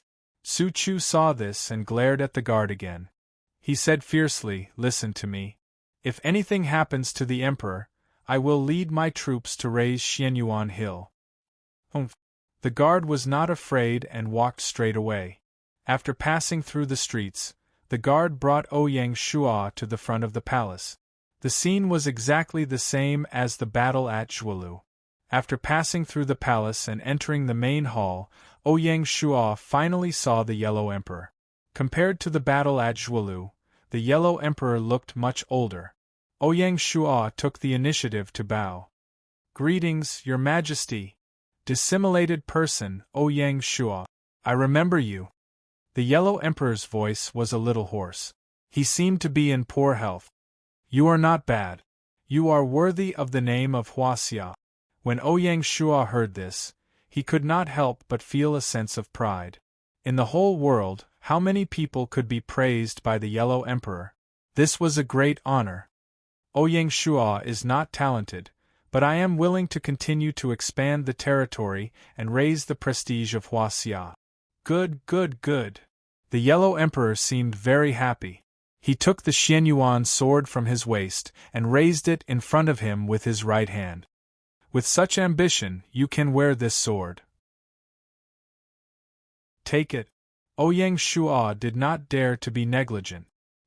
He slowly stepped forward and raised his hands, respectfully receiving the sword. "You deserve it."